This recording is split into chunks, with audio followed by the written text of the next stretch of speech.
इस समय मैं हाथ में एक सेब लिए बड़ी तेजी से उसका छिलका उतार रहा था। तेज फल काटने वाला चाकू मेरी उंगलियों के बीच ऐसे घूम रहा था मानो कोई करतब दिखा रहा हो। सेब का छिलका लंबी और पतली पट्टी बनकर बिना टूटे नीचे गिर रहा था। दादी जी पास बैठी यह नजारा देखकर हैरान रह गईं। वाह, तुम्हारी चाकू चलाने की कला तो कमाल है। सेब का छिलका एक बार भी नहीं टूटा। मैं हल्का सा मुस्कुराया। पहले मैं अपनी दादी के लिए अक्सर सेब छीलता था। तभी से यह हुनर आ गया।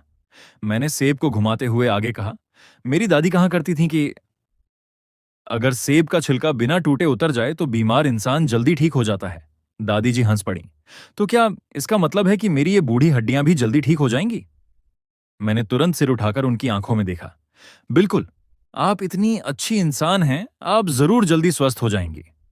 हालांकि दादी जी जानती थीं कि उनकी बीमारी लाइलाज है, लेकिन मेरी बातों ने उनका दिल खुश कर दिया। उसी वक्त सेब का आखिरी लंबा छिलका भी सीधे कूड़ेदान में जा गिरा। मैंने बड़ी सफाई से सेब को पतले पतले टुकड़ों में काटा और उन्हें एक सफेद प्लेट में करीने से सजा दिया। उसी समय कमरे के दरवाजे पर खड़ी लेंग छिंगचियों चुपचाप यह सब देख रही थी।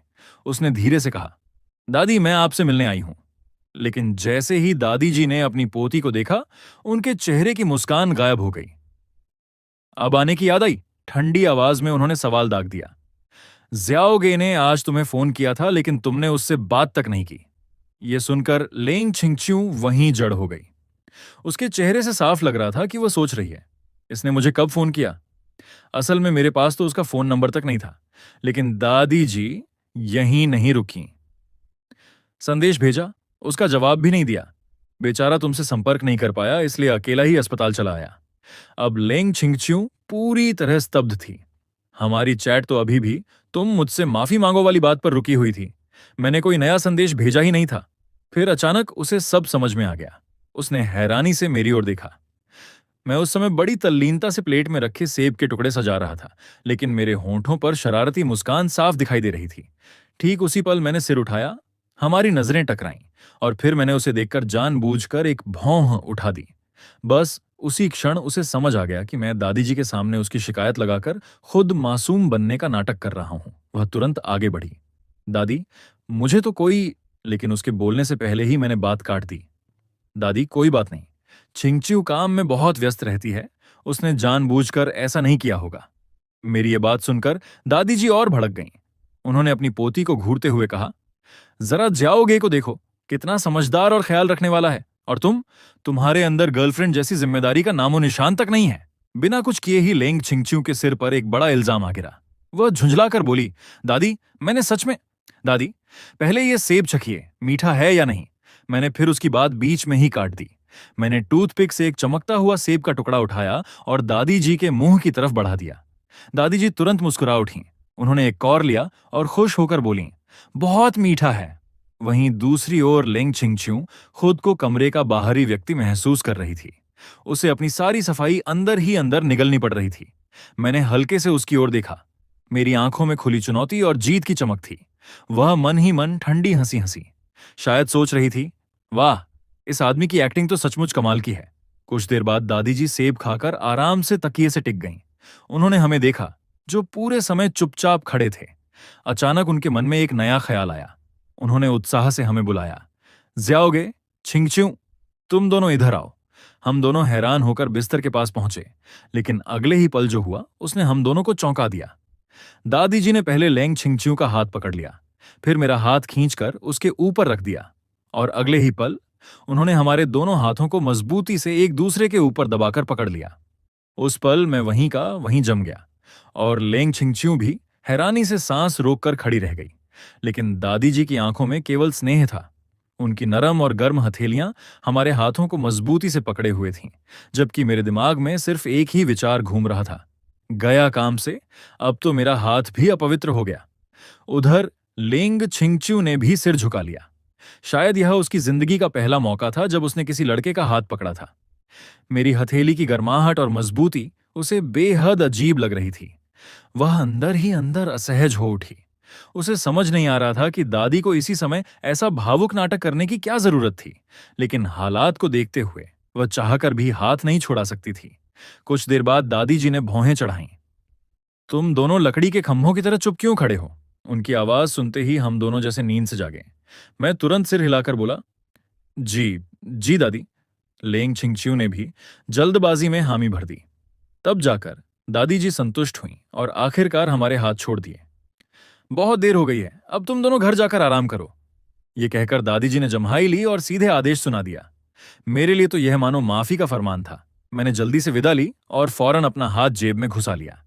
लैंग छिंगचिू ने भी जल्दबाजी में अलविदा कहा। फिर हम दोनों एक के बाद एक कमरे से बाहर निकल गए। लेकिन बाहर आते ही मैं बार बार अपनी उंगलियां वेट वाइप से ऐसे पहुंचने लगा जैसे उन पर कोई खतरनाक वायरस लग गया हो। यह देखकर लेंग छिंगचिू की नजर सीधे मेरे हाथों पर टिक गई। उसके चेहरे से साफ लग रहा था कि वह सोच रही है, यह आदमी मेरे सामने ही हाथों को सैनिटाइज कर रहा है, सिर्फ इसलिए कि अभी मेरा हाथ छू गया था। पिछले 2 दिनों में जितनी बार उसका मूड खराब हुआ था, शायद उसे लग रहा था कि उसकी सारी वजह मैं ही हूं। वह ठंडे स्वर में बोली, अगर ज्यादा वेट वाइप्स हों तो मुझे भी दे दो, मुझे भी हाथ साफ करने हैं। मैंने सिर उठाया और शरारती मुस्कान के साथ कहा, हैं तो सही, लेकिन मैं तुम्हें देना नहीं चाहता। लेंग छिंगचिू तुरंत चुप हो गई। उसके चेहरे पर ऐसा भाव था मानो सोच रही हो। मुझसे गलती हो गई जो मैंने इससे पूछा। उसी समय लिफ्ट का दरवाजा खुला। मैं तेजी से बाहर निकला, लेकिन जल्दबाजी में मोड़ लेते ही सीधे किसी से टकरा गया। हम दोनों एक कदम पीछे लड़खड़ा गए। मैंने तुरंत माफी मांगी। सामने खड़ा युवक हल्का सा डगमगाया। उसके साथ खड़े मध्यम आयु के व्यक्ति ने तुरंत उसे संभाल लिया। शे, तुम ठीक हो? युवक ने सिर हिलाकर पिता को आश्वस्त किया। फिर मेरी ओर देखकर विनम्रता से पूछा, आप ठीक हैं ना? मैंने हाथ हिलाकर कहा कि सब ठीक है। तभी मैंने पहली बार उसका चेहरा साफ देखा। नाजुक और सुंदर नैन नक्श, गोरा और साफ रंग, हल्की नीली शर्ट और बेहद शांत, सौम्य और आकर्षक व्यक्तित्व। वह मुस्कुराकर सिर झुकाया और अपने पिता के साथ लिफ्ट में चला गया, लेकिन मैं वहीं जड़ हो गया। अचानक पीछे मुड़कर मैंने बंद होती लिफ्ट को घूरना शुरू कर दिया। लिफ्ट के अंदर खड़ा वह लड़का भी मेरी ओर देख रहा था। उसने दोस्ताना अंदाज में मुस्कुरा दिया। मैंने भी अनायास मुस्कुराकर जवाब दिया। लिफ्ट का दरवाजा बंद हो गया, लेकिन मैं अभी भी स्तब्ध खड़ा था, क्योंकि वह कोई और नहीं था, से यानी इस उपन्यास का असली पुरुष नायक। वही आदमी जिसकी वजह से लेंग छिंगचिू ने मूल कहानी में मुझे बेरहमी से छोड़ दिया था। उसका स्वभाव बेहतरीन था और रूप रंग तो बिल्कुल किसी आदर्श रोमांटिक नायक जैसा। मैं तुरंत मुड़ा और लेंग छिंगचिू को घूरने लगा। अभी जो लड़का था, देखा तुमने? उसने सिर हिलाया। हाँ, मैंने दबे स्वर में पूछा, क्या तुम उसे जानती हो? वह मुझे अजीब नजरों से देखने लगी। तुम आखिर कहना क्या चाहते हो? मैं अंदर से बुरी तरह चौंक गया। अभी तक वह नायक को जानती ही नहीं थी। मैंने उसके चेहरे के हर भाव को गौर से देखा। उसे देखकर तुम्हें कुछ खास महसूस नहीं हुआ? जैसे दिल की धड़कन तेज हो जाना, पहली नजर का प्यार, कुछ भी? लेंग छिंगचिू ने मुझे ऐसे देखा जैसे मैं पागल हो गया हूं। मुगे, कहीं टक्कर लगने से तुम्हारा दिमाग तो खराब नहीं हो गया? मैं एकदम निरुत्तर रह गया। आखिरकार मैंने नजरें फेर लीं और बाहर की ओर चल पड़ा। वह भी मेरे पीछे पीछे चलने लगी। स्पष्ट था कि उसे बिल्कुल समझ नहीं आ रहा था कि मुझे अचानक क्या हो गया है, लेकिन मेरे मन में इस समय तूफान मचा हुआ था। हमारे ब्रेकअप में अब सिर्फ 7 दिन बाकी थे। फिर भी उपन्यास की असली नायिका लेंग छिंगचिू अभी तक शेसी को जानती तक नहीं थी। तो क्या अगले 7 दिनों में ही वह उससे प्यार कर बैठेगी? क्या इतने कम समय में वह पूरी तरह उसके लिए दीवानी हो जाएगी और फिर मुझे ठोकर मारकर अपनी जिंदगी से बाहर फेंक देगी? यही एकमात्र तर्कसंगत संभावना लग रही थी। शेसी अस्पताल में आया था, इसका मतलब उसके परिवार का कोई सदस्य यहां भर्ती था और संयोग से दादी जी भी इसी अस्पताल में थीं। लेंग छिंगचिू रोज उनसे मिलने आती थीं। ऐसे में दोनों का बार बार मिलना तय था और फिर धीरे धीरे प्यार की चिंगारी भड़कना भी। किसी रोमांटिक उपन्यास के सबसे बड़े सीपी फैन के लिए यह किसी सपने से कम नहीं था। मानो मैं खुद कहानी के अंदर बैठकर मुख्य जोड़ी का प्रेम प्रसंग देखने वाला था। लेकिन दुर्भाग्य से इस समय मैं कोई दर्शक नहीं था। मैं वही बदकिस्मत साइड कैरेक्टर था जिसे अंत में बाहर का रास्ता दिखाया जाना था। इसलिए इस खबर से खुश होने की बजाय मेरे दिल में केवल बेचैनी बढ़ती जा रही थी। अगली सुबह लेंग छिंगचिू अपने ऑफिस में काम में व्यस्त थी कि तभी उसे दादी का वीचैट संदेश मिला। पिछले कुछ दिनों से दादी का मूड काफी अच्छा था और उनकी तबीयत भी पहले से बेहतर लग रही थी। उन्होंने अचानक मुझसे वीचैट पर बात करने की इच्छा जताई और साफ कहा कि उन्हें अपने पोते के होने वाले दामाद का संपर्क चाहिए। स्क्रीन पर पोते का दामाद शब्द देखते ही लेंग छिंगचियों के दिल में एक अजीब सी भावना कौंध गई। उसने मेरा संपर्क तुरंत भेज दिया और साथ ही मुझे एक संदेश भी भेजा जिसमें पूरी बात समझाई। लेकिन संदेश भेजने के बाद वह कुछ देर तक स्क्रीन को देखती रही। शायद उसे अचानक एहसास हुआ कि वह कुछ ज्यादा ही आगे बढ़ गई है। आखिर उसने कभी मुझे अपना असली बॉयफ्रेंड नहीं माना था। फिर भी वह लगातार मुझसे भावनात्मक सहयोग ले रही थी। कभी अस्पताल चलने को कहती, कभी दादी को खुश रखने की जिम्मेदारी मेरे सिर डाल देती, और अब तो दादी के साथ चैट करने का काम भी मुझे ही सौंप रही थी, जैसे सिर्फ नकली बॉयफ्रेंड होने के कारण यह सब मेरा फर्ज हो। शायद उसी क्षण उसने मन ही मन तय कर लिया, 7 दिन बाद जब हमारा समझौता खत्म होगा तो वो मुझे एक बड़ी रकम देकर इसकी भरपाई करेगी। आखिर उसकी नजर में मैं ऐसा इंसान था जो पैसे देकर सब भूल जाता है। यह सोचकर उसने पहली बार मुझे धन्यवाद का संदेश भी भेज दिया। उधर मैं उसके धन्यवाद वाले संदेश को देखकर आंखें घुमा बैठा। यह औरत सच में कितनी बनावटी है, मैं बड़बड़ाया। अगर दादी की खातिर ना होता तो मैं इसे देखकर भी अनदेखा कर देता। मैंने उसका संदेश पढ़कर भी जवाब नहीं दिया। लेकिन जब बात दादी की आती थी तो मेरा रवैया बिल्कुल बदल जाता था। शुरुआत में शायद मुझे उनमें अपनी दादी की झलक दिखी थी, लेकिन अब बात उससे कहीं आगे बढ़ चुकी थी। उनकी सच्चाई, स्नेह और अपनापन मेरे दिल को छू चुका था। मैं अच्छी तरह जानता था कि उनकी बीमारी लाइलाज है। चाहे कितना भी पैसा खर्च कर लिया जाए, उनकी जिंदगी बस कुछ समय के लिए ही बढ़ाई जा सकती थी। उनके पास समय बहुत कम था, इसलिए मैं बस इतना चाहता था कि उनके बचे हुए दिन खुशियों से भर जाएं।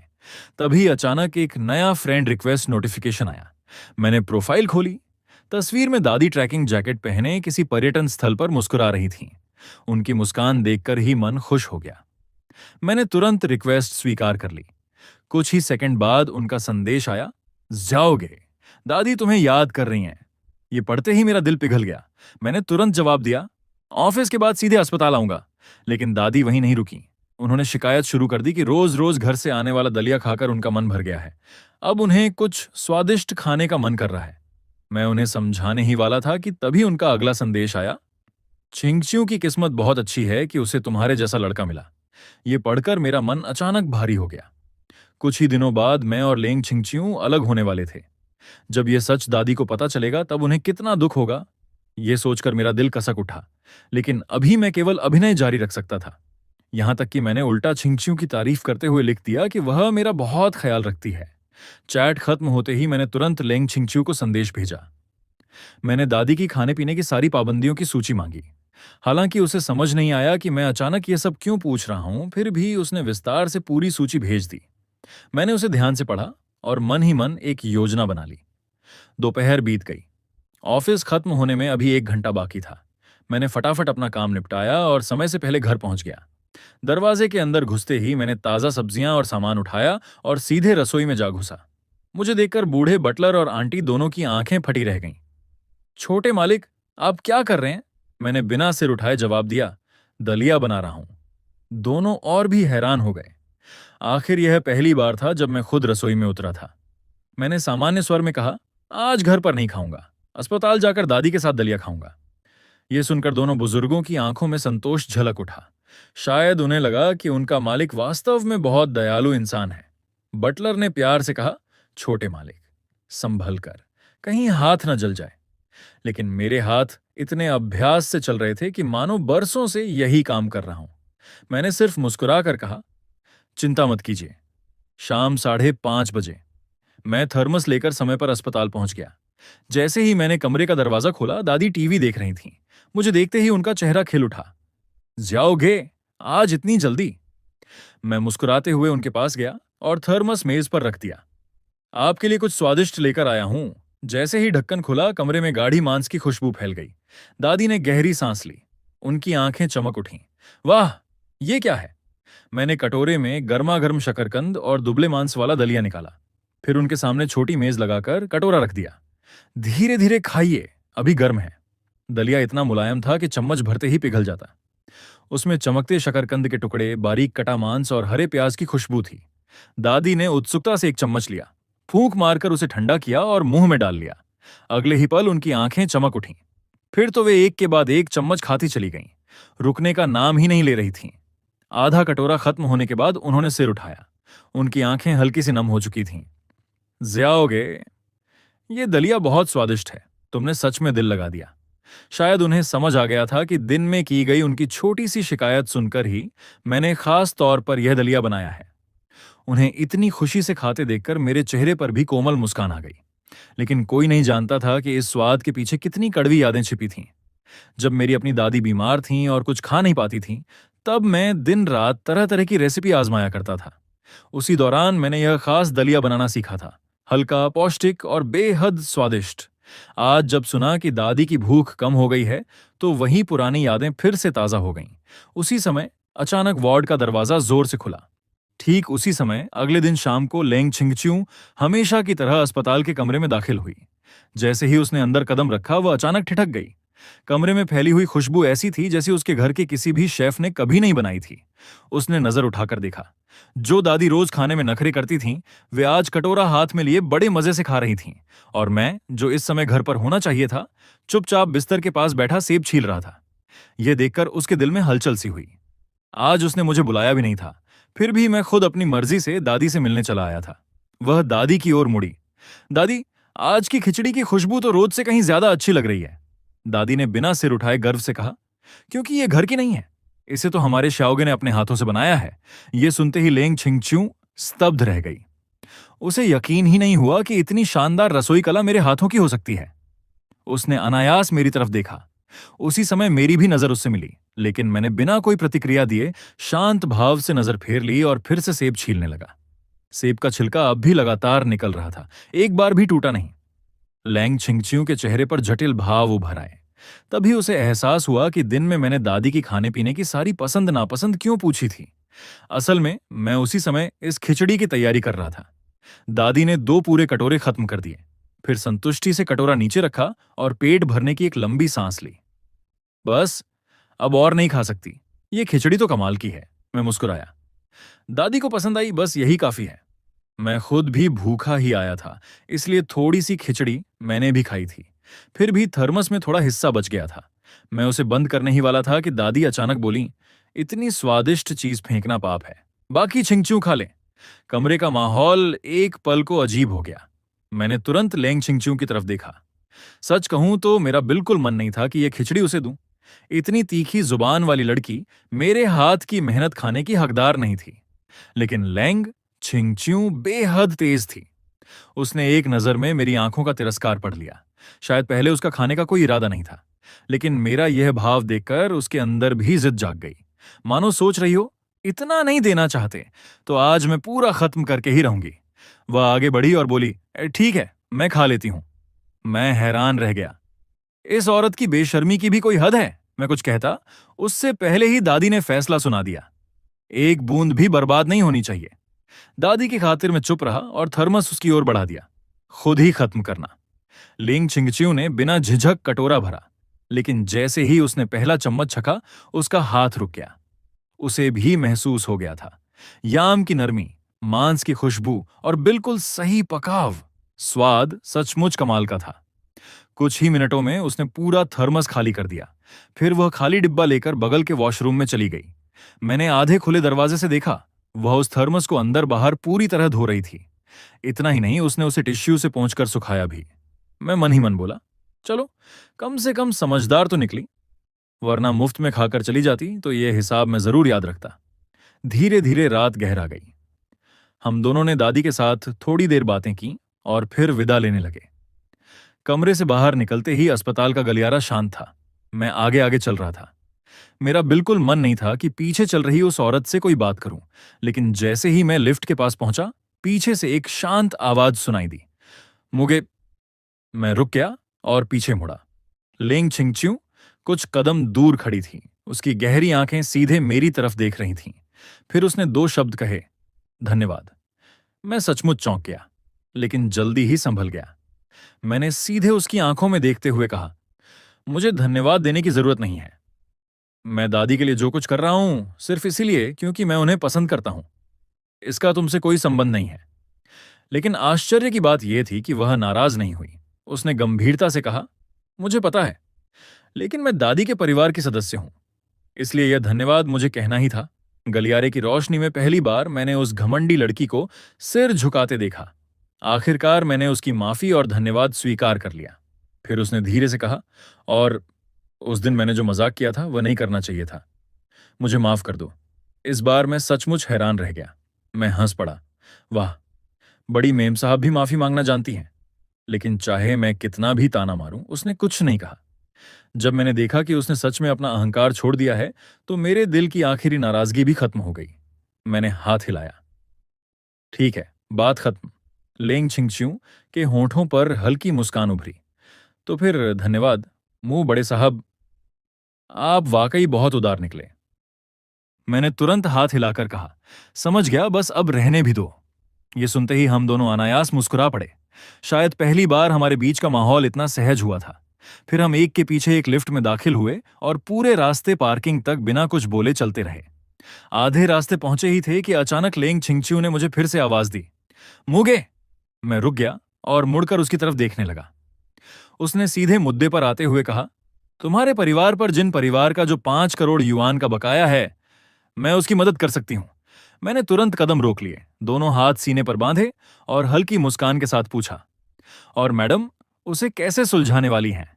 लिंग छिंगच्यू ने बिना किसी झिझक के मेरी आंखों में देखते हुए कहा, वो पैसे मैं दे दूंगी और तुम्हें लौटाने की भी जरूरत नहीं होगी। उसकी बात सुनकर मैं सचमुच हैरान रह गया। पूरे 5 करोड़ युआन! लेकिन उसके चेहरे पर कोई विशेष भाव नहीं था। उसने शांत स्वर में कहा, दादी तो तुम्हें 100 मिलियन से भी ज्यादा कीमत वाला पारिवारिक जेड ब्रेसलेट दे चुकी है। उसके सामने ये 5 करोड़ कुछ भी नहीं है। मैं हंस पड़ा। लगता है दादी और पोती दोनों एक ही मिट्टी की बनी हैं। फिर मैंने सिर हिलाया। लेकिन अब मुझे मदद की जरूरत नहीं है। 5 करोड़ की समस्या लगभग सुलझ चुकी है। अब चौंकने की बारी लेंग छिंगच्यू की थी। उसके चेहरे पर साफ लिखा था कि उसे यकीन नहीं हो रहा। इतनी बड़ी रकम का इंतजाम मैंने इतनी जल्दी कैसे कर लिया? मैंने बस उसे हल्का सा सिर हिलाकर इशारा किया और अपनी कार की तरफ बढ़ गया। वह वहीं खड़ी रही, मेरी दूर जाती हुई पीठ को देखती हुई। शायद उसके मन में यही चल रहा था कि आज का मैं पहले वाले मुगे से बिल्कुल अलग इंसान बन चुका हूं। उसे समझ नहीं आ रहा था कि किसी इंसान में इतना बड़ा बदलाव आखिर कैसे आ सकता है। लेकिन शायद वह यह भी समझ चुकी थी कि अब उसे मेरे बारे में अपनी पुरानी सारी धारणाएं बदलनी होंगी। उधर मैं कार में बैठ चुका था। रियर व्यू मिरर से मैंने पीछे खड़ी लेंग छिंगच्यू को देखा और मन ही मन बुदबुदाया, आज तो बड़ी मैडम का मूड कुछ ज्यादा ही अच्छा है। अगले दिन दोपहर मैं हमेशा की तरह अस्पताल की पार्किंग में पहुंचा। लेकिन जैसे ही कार रोककर नीचे उतरने लगा, एक घबराया हुआ युवक मेरी तरफ भागता हुआ आया। मैंने गौर से देखा, वह कोई और नहीं बल्कि कहानी का असली नायक शयछीत था। वह हाँफते हुए मेरे सामने रुका और घबराई आवाज में बोला, माफ कीजिए, क्या मैं थोड़ी देर आपकी कार में छिप सकता हूं? स्थिति इतनी अचानक थी कि मैंने कुछ पूछा भी नहीं। सीधे कार का पिछला दरवाजा खोल दिया। शेरछीप फुर्ती से अंदर घुस गया और पीछे की सीट पर दुबक कर बैठ गया। मैंने दरवाजा बंद ही किया था कि तभी काले चमड़े की जैकेट पहने एक युवती पार्किंग में दाखिल हुई। उसके नैन नक्श बेहद खूबसूरत थे और व्यक्तित्व बेहद आकर्षक। लेकिन इस समय वह किसी को बेचैनी से ढूंढ रही थी। मैं तुरंत कार से थोड़ा दूर हट गया। फिर भी उसकी नजर सीधे मुझ पर आ टिकी। वह पास आई और पूछने लगी, माफ कीजिए, क्या आपने सफेद शर्ट पहने किसी लड़के को इधर आते देखा है? मैंने बिना पलक झपकाए सिर हिला दिया, नहीं। वह कुछ देर आसपास ढूंढती रही, लेकिन उसे कोई नहीं मिला। आखिरकार मजबूर होकर वहां से चली गई। जब उसकी परछाई भी ओझल हो गई, तब मैंने कार का दरवाजा खोला। वो चली गई। ये सुनते ही शेष ही राहत की सांस लेते हुए बाहर निकला। वह बार बार मेरा धन्यवाद करने लगा। मैंने हंसकर कहा, कोई बात नहीं, इतनी सी मदद तो की ही जा सकती है। जब वह कार से बाहर आया, हमारी नजरें मिलीं और हम दोनों एक साथ हंस पड़े। स्पष्ट था कि हम दोनों को अस्पताल की लिफ्ट के सामने हुई पहली मुलाकात याद आ गई थी। फिर हम साथ साथ अस्पताल भवन की ओर चल पड़े। बातों बातों में मुझे पता चला कि उसकी मां की टांग टूट गई थी, इसलिए वह छुट्टी लेकर उनकी देखभाल कर रहा था। माहौल अच्छा था, इसलिए उसने खुद ही परिचय दिया। मेरा नाम शेच ही है। मैं मुस्कुराया, और मैं मुगे। मेरी बात सुनते ही उसकी आंखें चौड़ी हो गईं। आप वही मुगे हैं? अब चौंकने की बारी मेरी थी। तुम मेरा नाम जानते हो? शेच ही थोड़ा असहज होकर बोला, दोस्तों से सुना है। लेकिन गलत मत समझिए, मेरा कोई बुरा मतलब नहीं था। मैं तुरंत समझ गया कि वह क्या कहना चाहता है। आखिर कभी वह भी बड़े अमीर परिवार का बेटा हुआ करता था। हालांकि बाद में उसका परिवार टूट गया, लेकिन पुराने संपर्क अभी भी मौजूद थे। स्वाभाविक था कि उसने मेरे बारे में कई अफवाहें सुन रखी होंगी। लेकिन मुझे कोई गुस्सा नहीं आया। मैं बस मुस्कुराया। दूसरों की बातें सुनने से बेहतर है कि इंसान खुद सामने वाले को जाने। शेची ने तुरंत सिर हिलाया। बिल्कुल सही कहा। शायद उसके लिए भी मैं उन अफवाहों वाले इंसान से बिल्कुल अलग निकला था। बातों का सिलसिला आगे बढ़ा। वह अपनी माँ की बीमारी के बारे में बताने लगा। उसकी आवाज में चिंता थी, लेकिन शिकायत का नामो निशान नहीं। मैं मन ही मन सोचने लगा, वाकई यह वही नायक है जिसकी कहानी मैंने पढ़ी थी। दयालु, मजबूत और बेहद नेक दिल। ठीक उसी समय मेरे दिमाग में उस लड़की की तस्वीर उभरी जो कुछ देर पहले उसे ढूंढ रही थी। अगर मेरा अंदाजा सही था तो वह जरूर शून्यांशु होगी। बचपन की दोस्त, जो कभी शय परिवार के वैभव के दिनों में शय छी के साथ एक ही मोहल्ले में रहती थी। परिवार टूटने के बाद दोनों अलग हो गए, लेकिन शू न्यांशु ने कभी उसका पीछा नहीं छोड़ा। वह हमेशा उससे प्यार करती रही थी। अभी जो दृश्य मैंने देखा था वह बिल्कुल उसी तरह था जैसा उपन्यास में लिखा गया था। वह भागता है और वह उसका पीछा करती है, लेकिन मुझे याद था कि यह सब तब तक चलता रहेगा जब तक शय छी की मुलाकात लिंग छिंगच्यू से नहीं हो जाती। मूगे, मैं पहुंच गया, अब चलता हूं। शेसी की आवाज ने मेरी सोच को बीच में ही तोड़ दिया। मैंने होश संभाला और मुस्कुराते हुए उसे लिफ्ट से बाहर जाते देखा। लिफ्ट चौथी मंजिल पर रुकी। जैसे ही मैंने वार्ड का दरवाजा खोला, एक जानी पहचानी आवाज सुनाई दी। शियाओगे? मैंने सिर उठाकर देखा। क्यू मेंग पहले से ही दादी के बिस्तर के पास बैठा था और मुझे देखकर खुशी से मुस्कुरा रहा था। मैं भी हंसते हुए अंदर गया। मेंगे! वह तुरंत खड़ा हुआ और मेरा हाथ पकड़कर सिर से पैर तक मुझे देखने लगा। मुझे तो पहले ही आ जाना चाहिए था, लेकिन लगातार बिजनेस ट्रिप पर था। आज ही लौटा हूं और सीधे यहां भागा चला आया। उसने दादी की ओर देखा, फिर मेरी तरफ मुड़ा। दादी ने सब बता दिया। इन दिनों तुम ही उनका साथ दे रहे थे। सच में बहुत धन्यवाद। मैंने मुस्कुराकर सिर हिलाया। कोई बात नहीं, मुझे भी दादी के साथ रहना अच्छा लगता है। मेरी बात सुनकर उसकी आंखों में प्रशंसा और बढ़ गई, लेकिन अगले ही पल उसने पूछा, वैसे चिंगचियो कहाँ है? तुम्हारे साथ नहीं आई? मैंने तुरंत जवाब दिया, ऑफिस में काम है, मैं पहले आ गया। क्यू मेंग ने सिर हिलाया और हंसते हुए बोला, चिंगचियो को तुम्हारे जैसा बॉयफ्रेंड मिल गया। इसका मतलब उसने पिछले जन्म में पूरी आकाश गंगा बचाई होगी। मैं तुरंत मुस्कुराया। वो तो, लेकिन बिल्कुल शब्द मेरे होंठों तक ही पहुंचा था कि दरवाजा अचानक खुल गया। दरवाजे पर खड़ी थी लेंग चिंगचियो। उसकी निगाहें सीधी मुझ पर टिकी थीं। मेरी मुस्कान उसी पल जम गई। ये औरत हर बार सबसे गलत समय पर ही क्यों आती है? अभी जो बातें हुई थीं, उसने सब सुन लिया होगा। लेकिन आश्चर्य की बात यह थी कि वह नाराज नहीं हुई, बल्कि उसके होंठों पर हल्की सी मुस्कान उभर आई। वह अंदर आई और खुशी खुशी दादी का हालचाल पूछने लगी। दादी भी उसे देखकर खिल उठी। क्यू मेंग ने हंसते हुए कहा, अभी तुम्हारी ही बात कर रहे थे। चिंगचियो ने जानबूझकर पूछा, अच्छा, क्या बात हो रही थी? क्यू मेंग ने बिना कुछ छिपाए सारी बात दोहरा दी। मैं कह रहा था कि तुम्हें मूगे जैसा बॉयफ्रेंड मिलना पिछले जन्म में आकाश गंगा बचाने जैसा सौभाग्य है। मैं शर्म से जमीन में गड़ने वाला था, लेकिन चिंगचियो ने रहस्यमयी मुस्कान के साथ मेरी ओर देखा। क्या यह गलत है? मैंने मन ही मन आंखें घुमाई। गलत? कुछ ही दिनों में तो हमारा ब्रेकअप होने वाला है। कितनी अच्छी एक्टिंग करती है ये। क्यू मेंग की निगाहें हम दोनों के बीच घूम रही थीं। उसे लग रहा था कि हमारे रिश्ते में अचानक बहुत प्रगति हो गई है, जबकि सच तो यह था कि हमारे बीच प्यार जैसी कोई चीज नहीं थी। तभी दादी ने मुस्कुराते हुए कहा, तुम दोनों तो हमेशा से इतने प्यार करने वाले थे। क्यू मेंग ने तुरंत बधाई दी। और चिंगचियो? वह बस मुस्कुराती रही और सब स्वीकार करती रही। इसके बाद कई दिनों तक मैं रोज अस्पताल जाता रहा। मेरे हाथ का बना दलिया भी हर दिन अलग होता था। कभी शकरकंद और बाजरे का, कभी चिकन और मशरूम का, कभी मछली और सब्जियों का। धीरे धीरे दादी की सबसे बड़ी खुशी मेरे हाथ का वह थर्मस बन गया। क्यू मेंग भी अब अस्पताल का नियमित सदस्य बन चुका था। वह रोज समय पर आता और दलिया पीते हुए कहता, मैं तो कभी दलिया पसंद नहीं करता था, लेकिन अब इसकी लत लग गई है। मैं हंसकर कहता, तो और पी लो। लेकिन उसकी भूख कम थी। एक कटोरे से ज्यादा नहीं खा पाता था। बाकी बचा हुआ हिस्सा हमेशा की तरह चिंगचियों खत्म करती। और सबसे हैरान करने वाली बात, खाने के बाद वह खुद थर्मस धोकर भी लाती। एक दिन क्यू मेंग ने मेरे कान में फुसफुसाकर कहा, मेरी यह कजिन बचपन से कभी रसोई के काम के पास भी नहीं गई और अब खुद बर्तन धो रही है। मैंने शांत भाव से जवाब दिया, ज्यादा धोएगी तो आदत पड़ जाएगी। क्यू मेंग हंसते हंसते दोहरा हो गया, बिल्कुल, इसे और काम करवाओ। धीरे धीरे अस्पताल का माहौल बदल गया। जहां पहले चिंगचियों और क्यू मेंग के साथ कमरा हमेशा शांत और उदास रहता था, वहीं अब हंसी और गर्मजोशी से भरा रहने लगा था। दादी अक्सर मुस्कुराते मुस्कुराते आंखें बंद कर लेती थीं। उन्हें यह नया माहौल बहुत पसंद था। फिर एक नई सुबह आई। मैं नींद से जागा। सबसे पहले मोबाइल उठाया और वीचैट खोला, लेकिन इनबॉक्स पूरी तरह खाली था। लेइंग चिंगचियो का एक भी संदेश नहीं। मैंने निराश होकर फोन नीचे रख दिया, लेकिन मेरे मन में लगातार एक ही बात घूम रही थी, क्योंकि आज वही दिन था जिस दिन उपन्यास की कहानी के अनुसार मेरा और लेंग चिंगचियो का ब्रेकअप होना तय था। अब तक ब्रेकअप का मैसेज क्यों नहीं आया? मैं तो इस दिन का इतनी बेसब्री से इंतजार कर रहा था कि आंखें तक थक गई थीं। फिर मैंने सोचा, सुबह सुबह ब्रेकअप करना भी कुछ खास शालीन नहीं लगेगा। इसलिए अपने उत्साह को दबाकर मैंने तय किया कि दिन चढ़ने तक इंतजार करता हूं और फिर तमाशा देखूंगा। इसके बाद मैं हल्की फुल्की धुन गुनगुनाते हुए सीधे कंपनी की ओर निकल पड़ा। जैसे ही मैं कंपनी की लॉबी में दाखिल हुआ, रिसेप्शन पर मौजूद युवक मुस्कुराते हुए तुरंत मेरे पास आया। Good morning, vice president sir. मैंने मुस्कुराकर सिर हिलाया।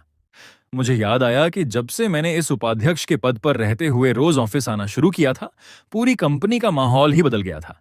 मैंने न सिर्फ कई वरिष्ठ अधिकारियों से बेहतर प्रदर्शन किया, बल्कि कर्मचारियों के लिए कई नई सुविधाएं भी शुरू करवाईं। ऊपर से मैं अक्सर अपनी जेब से पूरे स्टाफ के लिए शाम की चाय और स्नैक्स का इंतजाम कर देता था। इसलिए अगर कोई मेरी पीठ पीछे मेरी बुराई करने की हिम्मत करता, तो वह मानो पूरी कंपनी का दुश्मन बन जाता। रिसेप्शनिस्ट ने मेरे चेहरे की खुशी देखकर हिम्मत जुटाई और पूछा, सर, आज आपका मूड बहुत अच्छा लग रहा है, कोई खुशखबरी है क्या? मैंने भौहें उठाई और रहस्यमय अंदाज में धीरे से कहा, आज पूरे स्टाफ के लिए आफ्टरनून टी मेरी तरफ से। ये सुनते ही उसकी आंखें चमक उठीं और वह खुशी से चिल्ला पड़ा। मैंने बिना पीछे देखे हाथ हिलाया और लिफ्ट में चला गया। जैसे ही लिफ्ट का दरवाजा बंद हुआ, मेरी आंखों में उत्साह की चमक कौंध गई, क्योंकि आज सिर्फ उस लंबे समय से प्रतीक्षित ब्रेकअप का दिन नहीं था, बल्कि 5 करोड़ युआन, 50 मिलियन की भारी भुगतान राशि चुकाने का भी निर्णायक दिन था। मैंने यह पूरी रकम किसी तरह जुटा ली थी। ऑफिस पहुंचते ही मेरा पहला काम यही था कि इस रकम का भुगतान तुरंत करवा दूं। धोखेबाज प्रेमिका से छुटकारा और करोड़ों का भुगतान पूरा। ये तो सचमुच दोहरी खुशी थी। जैसा मैंने सोचा था वैसा ही हुआ। ऑफिस में कदम रखते ही मैंने तुरंत वित्त विभाग को भुगतान प्रक्रिया शुरू करने का आदेश दिया। विशेष स्वीकृति वाले इस भुगतान चैनल की रफ्तार हैरान कर देने वाली थी। सिर्फ आधे घंटे के भीतर पूरे 5 करोड़ युआन ट्रांसफर कर दिए गए। मैं कुर्सी पर पीछे टिक गया और राहत की लंबी सांस ली। जब यह सिरदर्द खत्म हो गया, तो बाकी समस्याएं मेरे लिए कोई मायने नहीं रखती थीं। फिर मैं अपना लैपटॉप उठाकर सीधे मुंह चांगहोंग के ऑफिस की ओर चल पड़ा। आज मुझे अपने पिता से एक बेहद महत्वपूर्ण बात साफ साफ कहनी थी। दरवाजा खोलकर अंदर गया तो मुंह चांगहोंग मेज के पीछे बैठे हुए थे। उन्होंने सिर उठाकर पूछा, कोई जरूरी बात है? मैंने बिना झिझक सिर हिलाया। पापा, मैं सप्लायर जिन साहब को पूरी तरह बदल देना चाहता हूं। मेरी बात सुनते ही उनके चेहरे पर हैरानी छा गई, लेकिन मैंने उन्हें प्रतिक्रिया देने का मौका ही नहीं दिया और सीधे अपने 3 बड़े कारण सामने रख दिए। पहला कारण, जिन साहब का बेटा जिन मूचिंग हमेशा मेरे खिलाफ साजिशें करता रहा है। हमारे संबंध बहुत पहले ही पूरी तरह खराब हो चुके हैं। इतना ही नहीं, जिन साहब ने कंपनी पर बकाया पड़े 5 करोड़ युआन के भुगतान की गोपनीय जानकारी भी जगह जगह फैलाई। इसी वजह से जिन मूचिंग खुलेआम मेरा मजाक उड़ाता रहा और मेरा अपमान करता रहा। ऐसे लोगों के हाथ में कंपनी की सप्लाई चेन सौंपना भविष्य के लिए बहुत बड़ा खतरा होगा। दूसरा कारण, जिन साहब इस बात का फायदा उठाते हैं कि वे हमें लंबी उधारी अवधि देते हैं। इसी भरोसे पर उनके दाम हमेशा बाकी प्रतिस्पर्धियों से कहीं ज्यादा रहे हैं। पहले कंपनी की नकदी की स्थिति खराब थी, इसलिए हमें मजबूरी में यह सब सहना पड़ता था। लेकिन अब हालात पूरी तरह बदल चुके हैं। मैंने पहले ही बड़े पैमाने पर उन सभी जब तक कंपनी की नकदी स्थिति मजबूत रहेगी, मुंह परिवार कभी भी इस तरह की महंगी और अपमानजनक शर्तें स्वीकार नहीं करेगा। और सबसे महत्वपूर्ण बात, बाजार में पहले से ही कई ऐसे सप्लायर मौजूद हैं जो कम कीमत और बेहतर गुणवत्ता के साथ इस खाली जगह को आसानी से भर सकते हैं। अपनी बात खत्म करके मैं चुपचाप पिता के फैसले का इंतजार करने लगा, लेकिन मेरी उम्मीद के विपरीत मुंह चांगाहों के चेहरे पर हैरानी छा गई। क्या जिन मूचिंग सच में तुम्हें इस तरह गालियां देता है? मैंने शांत भाव से सिर हिला दिया। अगर यह सच नहीं होता तो मैं आपके सामने इसका जिक्र भी नहीं करता। अगले ही पल मुचांगहों का चेहरा बर्फ जैसा ठंडा हो गया। बदल दो, अभी के अभी जिन परिवार को हमारी सप्लायर सूची से बाहर कर दो। मैं वहीं स्तब्ध रह गया। मैंने कभी नहीं सोचा था कि पिता व्यावसायिक लाभ हानि का जरा भी हिसाब लगाए बिना सिर्फ ये एक बात सुनकर इतना बड़ा फैसला कर देंगे। मैंने तुरंत उन्हें याद दिलाया, पिताजी, बाकी 2 व्यावसायिक कारण भी तो देख लीजिए। लेकिन मुंह चांगाहों की आंखों में गर्व साफ झलक रहा था। बेटा, मैंने सब सुन लिया है। तुम्हारी व्यावसायिक समझ अब मुझसे भी आगे निकल चुकी है। इन बातों में मुझे कोई चिंता नहीं। जो करना चाहते हो खुलकर करो। इतना कहकर उन्होंने अचानक मेज की दराज खोली और मेरे सामने एक गोपनीय दस्तावेज रख दिया। मैंने उत्सुकता से उसे उठाकर देखा, लेकिन जैसे ही उसकी सामग्री मेरी नजरों के सामने आई, मेरा पूरा शरीर सन्न रह गया। यह एक सर्वोच्च स्तर का पूर्ण अधिकार पत्र था। साफ शब्दों में लिखा था कि कंपनी के सभी मुख्य मामलों का अंतिम निर्णय लेने का अधिकार अब मुझे सौंपा जाता है।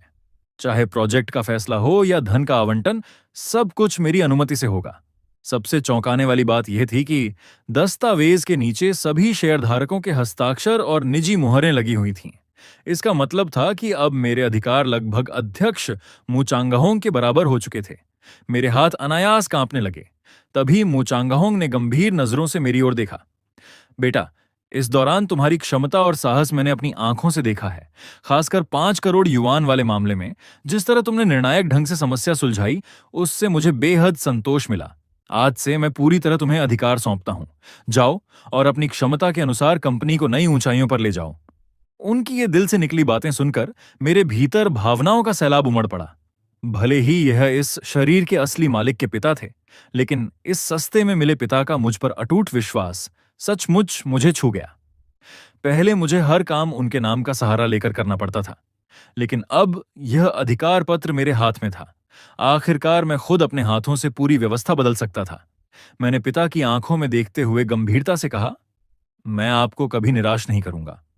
मूचांगहों के चेहरे पर संतोष और विश्वास की मुस्कान फैल गई। इसके बाद मैं तुरंत काम में जुट गया।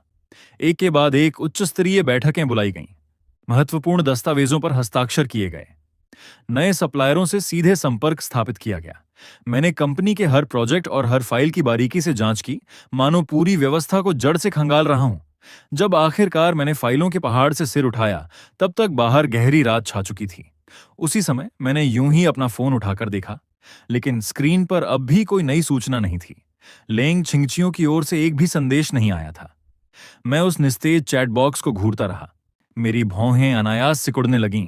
आखिर यह औरत हमेशा इतनी घमंडी क्यों रहती है? फिर मैंने सिर झटक दिया। वैसे भी कल उसकी दादी आधिकारिक रूप से अस्पताल से छुट्टी पाने वाली थीं। उसके बाद हमारे बीच मिलने जुलने का कोई कारण नहीं बचेगा। अब मुझे सिर्फ एक काम करना था, एक सही अवसर ढूंढकर वह जेड का कंगन उसे वापस लौटा देना। और उस दिन के बाद मेरे और लेंग परिवार के बीच मौजूद आखिरी रिश्ता भी हमेशा के लिए समाप्त हो जाएगा। पूरे 40 मिनट तक मैं खाना तक नहीं खा पाया। बस एक ही चीज का इंतजार कर रहा था, लेंग छिंगचियो का ब्रेकअप मैसेज। लेकिन फोन की स्क्रीन पूरी तरह शांत थी। मेरे सामने बैठे मु झानहोंग ने उत्सुकता से पूछा, बेटा क्या देख रहे हो? मैंने तुरंत फोन उल्टा कर दिया। कुछ नहीं। उन्होंने फिर पूछा, आजकल तुम्हारा और छिंगचियो का रिश्ता कैसा चल रहा है? मैं कुछ पल झिझका और बोला, ठीक ही है। लेकिन मन ही मन मैं परेशान हो रहा था। ये लेंग छिंगचियो आखिर ब्रेकअप का मैसेज कब भेजेगी? और उससे भी ज्यादा उत्सुकता मुझे उस भारी भरकम ब्रेकअप मुआवजे की थी। आखिर उसमें कितने पैसे होंगे? मैंने बिस्तर पर लेटकर मूल कहानी याद की। कहानी के अनुसार तो आज ही 1 महीना पूरा हो रहा था।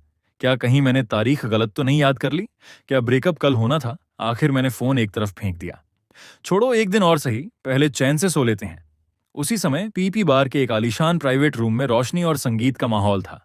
लियू यानयान ने वाइन का गिलास उठाया। आओ, छिंगचियो के दोबारा सिंगल होने की खुशी में। वेनवान ने भी हंसते हुए गिलास उठाया। बधाई हो।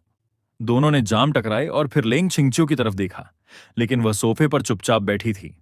हाथ में वाइन का गिलास था, मगर चेहरे पर खुशी का नामो निशान नहीं।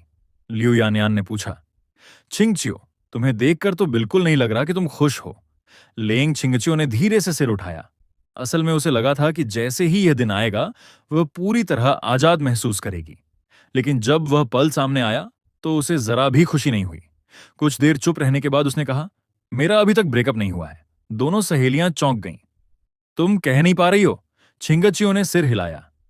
नहीं, बात वो नहीं है। फिर उसने धीरे से कहा, मैं अब ब्रेकअप नहीं करना चाहती। यह सुनते ही पूरा कमरा एकदम शांत हो गया। वेनवॉन ने गंभीर नजर से उसे देखा। क्या तुम मूगे से प्यार करने लगी हो? लेंग छिंगचियो ने नजरें झुका लीं। प्यार? वह खुद भी नहीं जानती थी। उसे सिर्फ इतना पता था कि पिछले कुछ दिनों से रोज अस्पताल में मुगे से मिलना उसे अच्छा लगने लगा था। यहां तक कि वह उससे मिलने का इंतजार भी करने लगी थी। आज वह अस्पताल नहीं आया था और कल दादी भी अस्पताल से डिस्चार्ज होने वाली थी। अगर अब ब्रेकअप हो गया तो दोनों के बीच बचा हुआ आखिरी रिश्ता भी खत्म हो जाएगा, और शायद इसी वजह से वह ब्रेकअप की बात कह ही नहीं पा रही थी। लिu यानयान अचानक उसके करीब आई और मुस्कुराकर बोली, छिंगचियो, तुम्हारा काम तमाम हो गया। तुम पूरी तरह प्यार में डूब चुकी हो। यह सुनकर छिंगचियो और भी बेचैन हो गई। उसने गुस्से में वाइन का गिलास मेज पर रख दिया। आज ब्रेकअप नहीं होगा। लिu यानयान ने ऐसा चेहरा बनाया जैसे उसे पहले से पता हो। फिर छिंगचियो खड़ी हो गई। तुम लोग पियो, मैं चलती हूं। लिu यानयान ने उसे रोकते हुए कहा, प्यार में पड़ जाना कोई बुरी बात नहीं है। छिंगचियो ने ठंडे स्वर में जवाब दिया, मैं प्यार में नहीं पड़ी हूं, बस आज ब्रेकअप नहीं करना चाहती, बाद में कर लूंगी। वेनवान हंसी रोकते हुए बोली, हाँ हाँ बिल्कुल, तुम्हें भविष्य के लिए शुभकामनाएं। दोनों को साफ दिख रहा था कि जो लड़की आज ब्रेकअप नहीं कर पा रही वह आगे भी कभी नहीं कर पाएगी। दूसरी तरफ जिन परिवार के दफ्तर में जिन लियांग अपने खाते में आए पूरे 50 मिलियन युआन देखकर खुशी से फूला नहीं समा रहा था, लेकिन तभी एक दस्तावेज ने उसकी सारी खुशी छीन ली। मू परिवार ने साझेदारी समाप्त करने का अनुबंध भेज दिया था, यानी वे अब जिन परिवार को सप्लायर के रूप में हटाने वाले थे। जिन लियांग गुस्से से तिलमिला उठा और तुरंत मू झानहोंग को फोन मिलाया। फोन उठते ही उसने पूछा, मू साहब, इसका क्या मतलब है? इतने सालों की साझेदारी और आप एक झटके में रिश्ता तोड़ रहे हैं? मू झानहोंग ने शांत स्वर में कहा, ओह, बात उस अनुबंध की है। अब कंपनी का पूरा काम मेरा बेटा मूगे संभाल रहा है।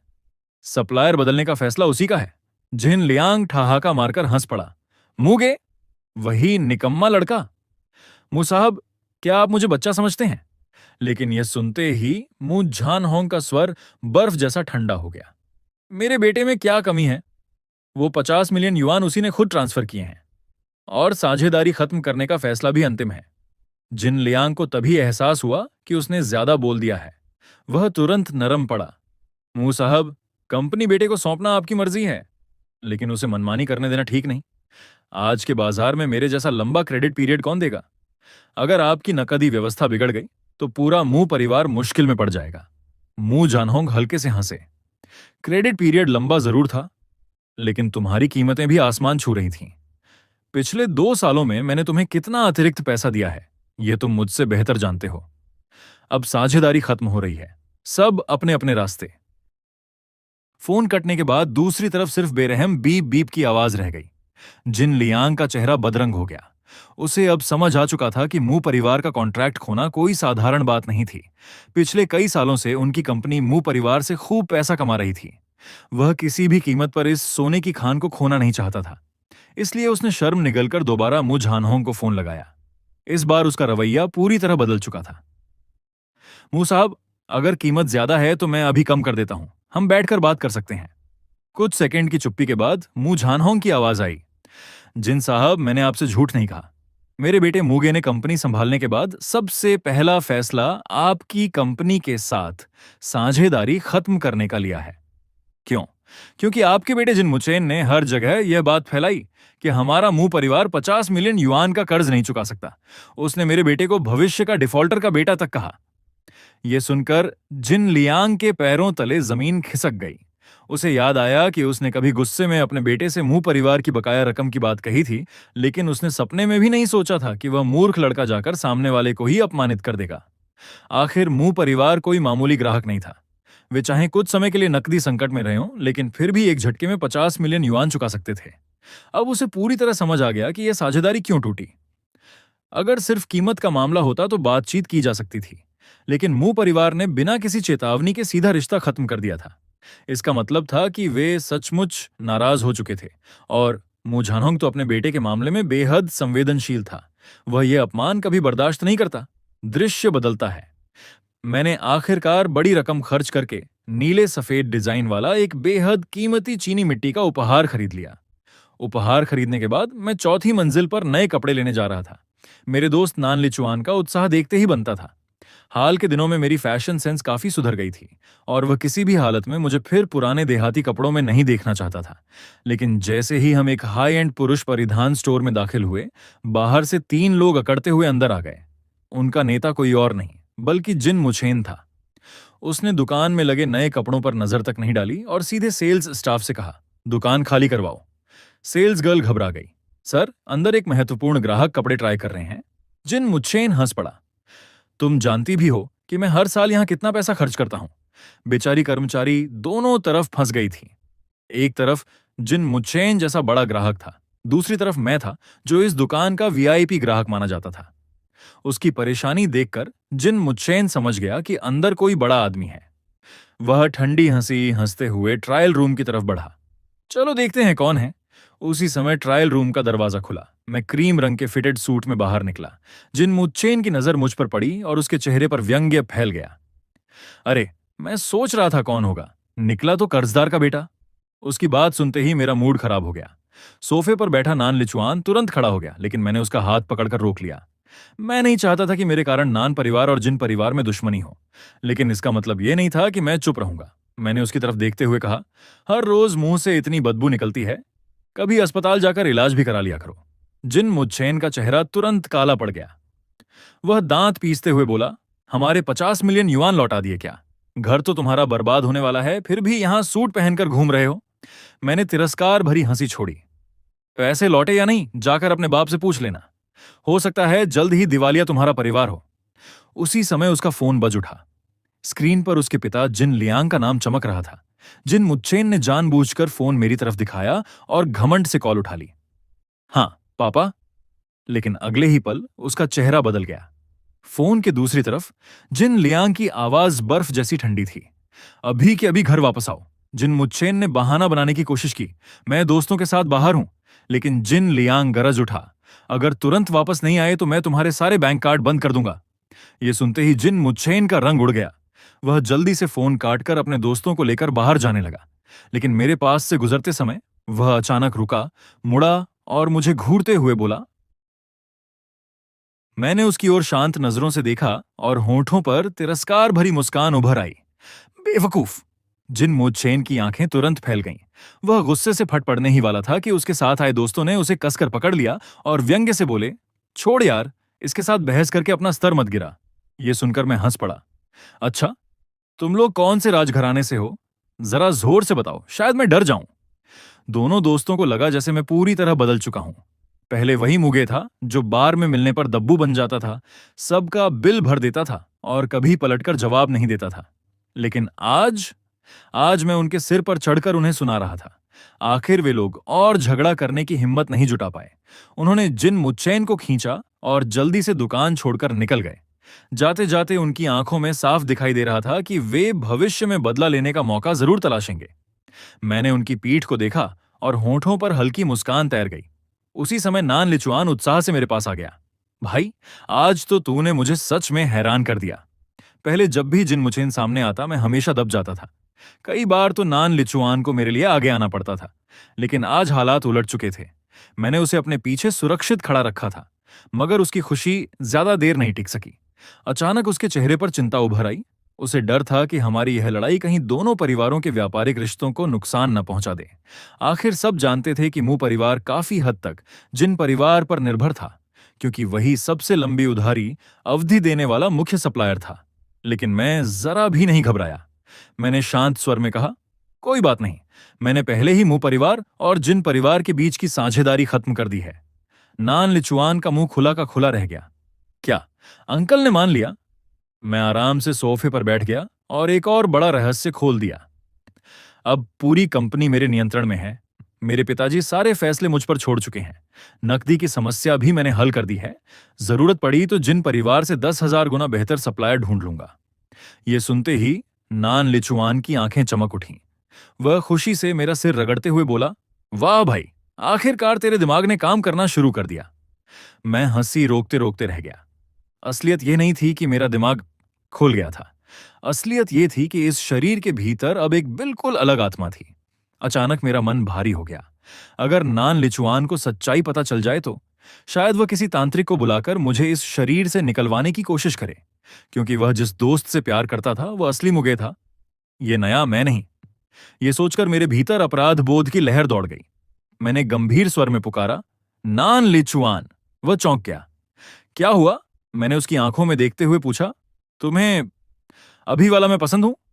नान लिचुआन पहले तो हैरान हुआ, फिर जोर से हंस पड़ा। बिल्कुल पसंद है। उसके सीधे साधे जवाब ने मेरे मन का बोझ हल्का कर दिया। तभी मुझे एहसास हुआ कि मैं बेवजह उलझ रहा था। जिस इंसान को नान लिचुआन पसंद करता है वह मैं ही हूं, वर्तमान वाला मैं। हम सचमुच अच्छे दोस्त बन सकते हैं। मैं मुस्कुराया और गंभीरता से उसका धन्यवाद किया।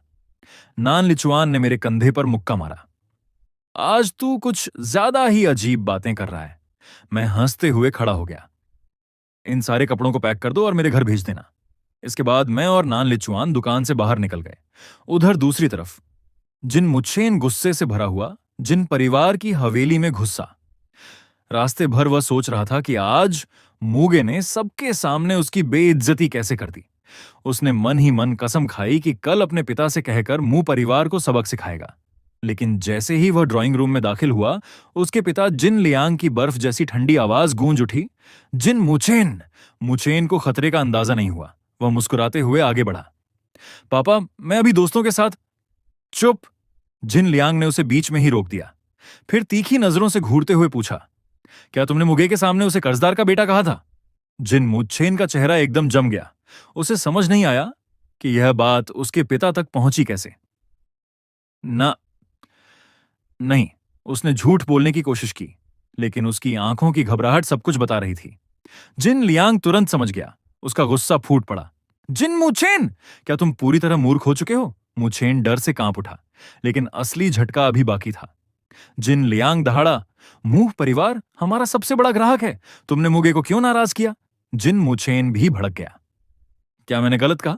उनके परिवार पर हमारा 50 मिलियन युआन बकाया था। जिन लियांग ने मेज पर हाथ दे मारा।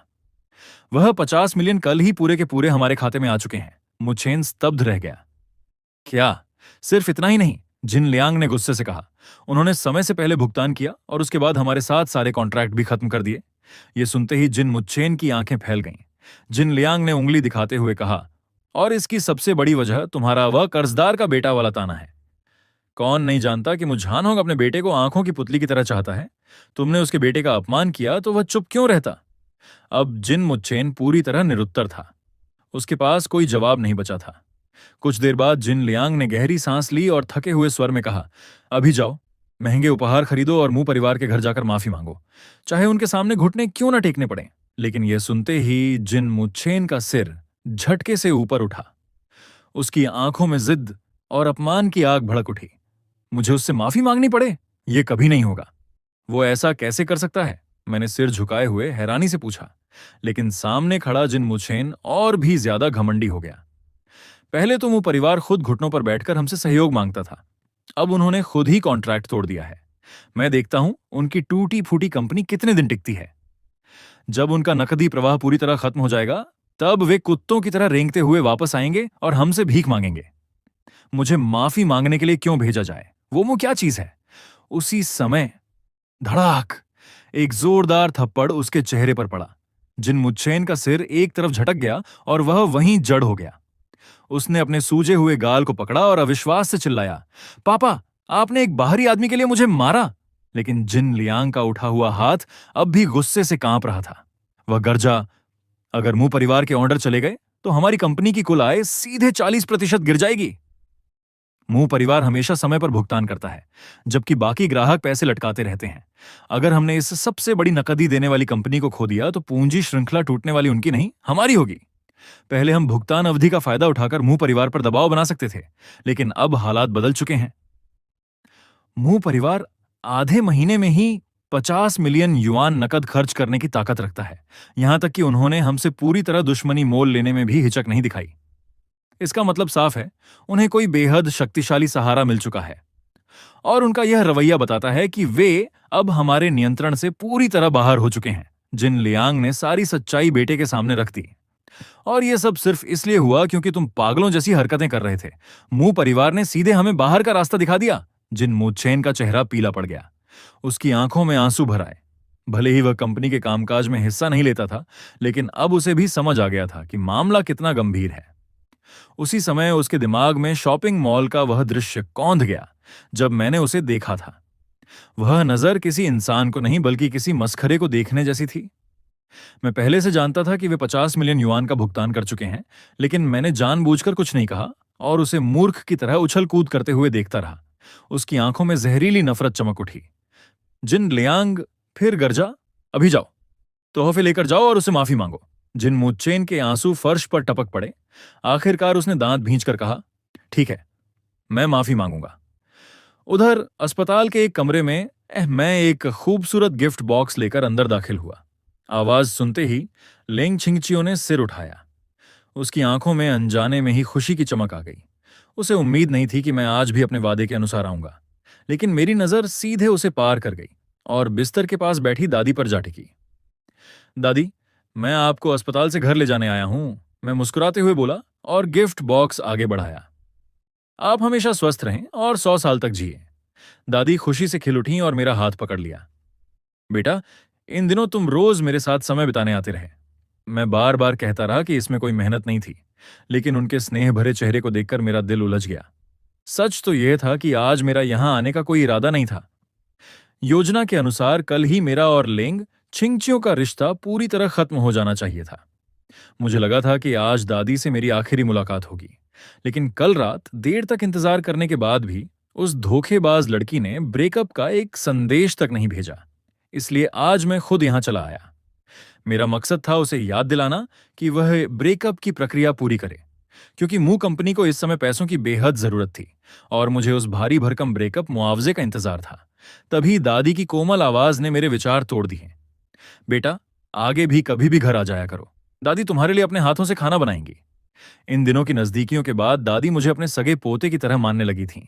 उनकी आंखों में छलकता प्यार देखकर मेरा दिल पिघल गया। अगले ही पल मैंने मन ही मन अपना फैसला बदल दिया। भाड़ में जाए विदाई। दादी और मेरे बीच का रिश्ता हमारा अपना है, इसका उस लेंग छिंगचियो नाम की टूल पर्सन से कोई लेना देना नहीं। मैंने सिर घुमाकर लेंग छिंगचियो को घूरा। वह पूरे समय चोरी छिपे मुझे देख रही थी, इसलिए उसने मेरा वह घातक घूरना सीधे पकड़ लिया। वह पूरी तरह उलझ गई। उसे समझ ही नहीं आया कि उसने मुझे नाराज क्या कर दिया है। उसने सोचा कि शायद दादी के सामने उसने मेरा पक्ष नहीं लिया, इसलिए मैं नाराज हूं। तुरंत उसने गला साफ किया और गंभीरता से कहा, मुंह साहब, आप कभी भी घर आकर दादी से मिल सकते हैं। यह सुनकर मैं वहीं जम गया। फिर बड़ी मुश्किल से रोने से भी बदसूरत मुस्कान निकालकर बोला, बहुत बहुत धन्यवाद। उसी समय नौकरानी ने आखिरी सामान भी पैक कर दिया। मालकिन, सब तैयार है। दादी मुस्कुराते हुए उठ खड़ी हुई, लेकिन तभी मुझे अचानक अपना असली मकसद याद आया। मैं यहां उस भारी भरकम ब्रेकअप फीस की वसूली के लिए आया था। मैंने तुरंत लेंग छिंगचियो को इशारे से बाहर बुलाया। उसकी आंखों में उम्मीद की एक चमक उभरी।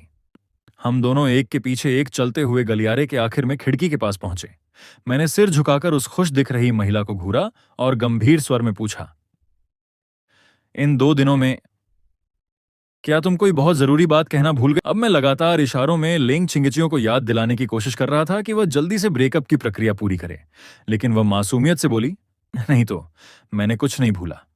ये 3 शब्द सुनते ही मैं पूरी तरह स्तब्ध रह गया। मन हुआ कि उसके खूबसूरत चेहरे को पकड़कर जबरदस्ती कोई ऐसा भाव खोज निकालूं जिससे लगे कि वह ब्रेकअप करना चाहती है, लेकिन कुछ भी नहीं मिला। मैं अंदर ही अंदर चिल्ला उठा, ये कहानी आखिर जा कहां रही है? किताब में तो ऐसा बिल्कुल नहीं लिखा था। और सबसे बड़ी बात, यह बदलाव इतना ज्यादा था कि मैं समझ ही नहीं पा रहा था कि क्या हो रहा है। मैंने सिर झुकाकर अपनी निराशा छिपाई। फिर सोचा कि शायद सीधे बात करने के बजाय थोड़ा घुमा फिराकर कहना चाहिए। मैंने सिर उठाया और चेहरे पर समझदार तथा त्यागी प्रेमी वाला भाव लाकर कहा, छिंगचियो, पिछले 1 महीने से तुम्हारा बॉयफ्रेंड बनकर मैंने तुम्हें बहुत सारी आलोचनाएं और ताने झेलने पर मजबूर किया है। मुझे अच्छी तरह एहसास है कि मैं एक योग्य बॉयफ्रेंड नहीं हूं। अगर तुम्हें मुझसे बेहतर कोई इंसान मिल जाए तो बिल्कुल झिझको मत, सीधे मुझे बता देना।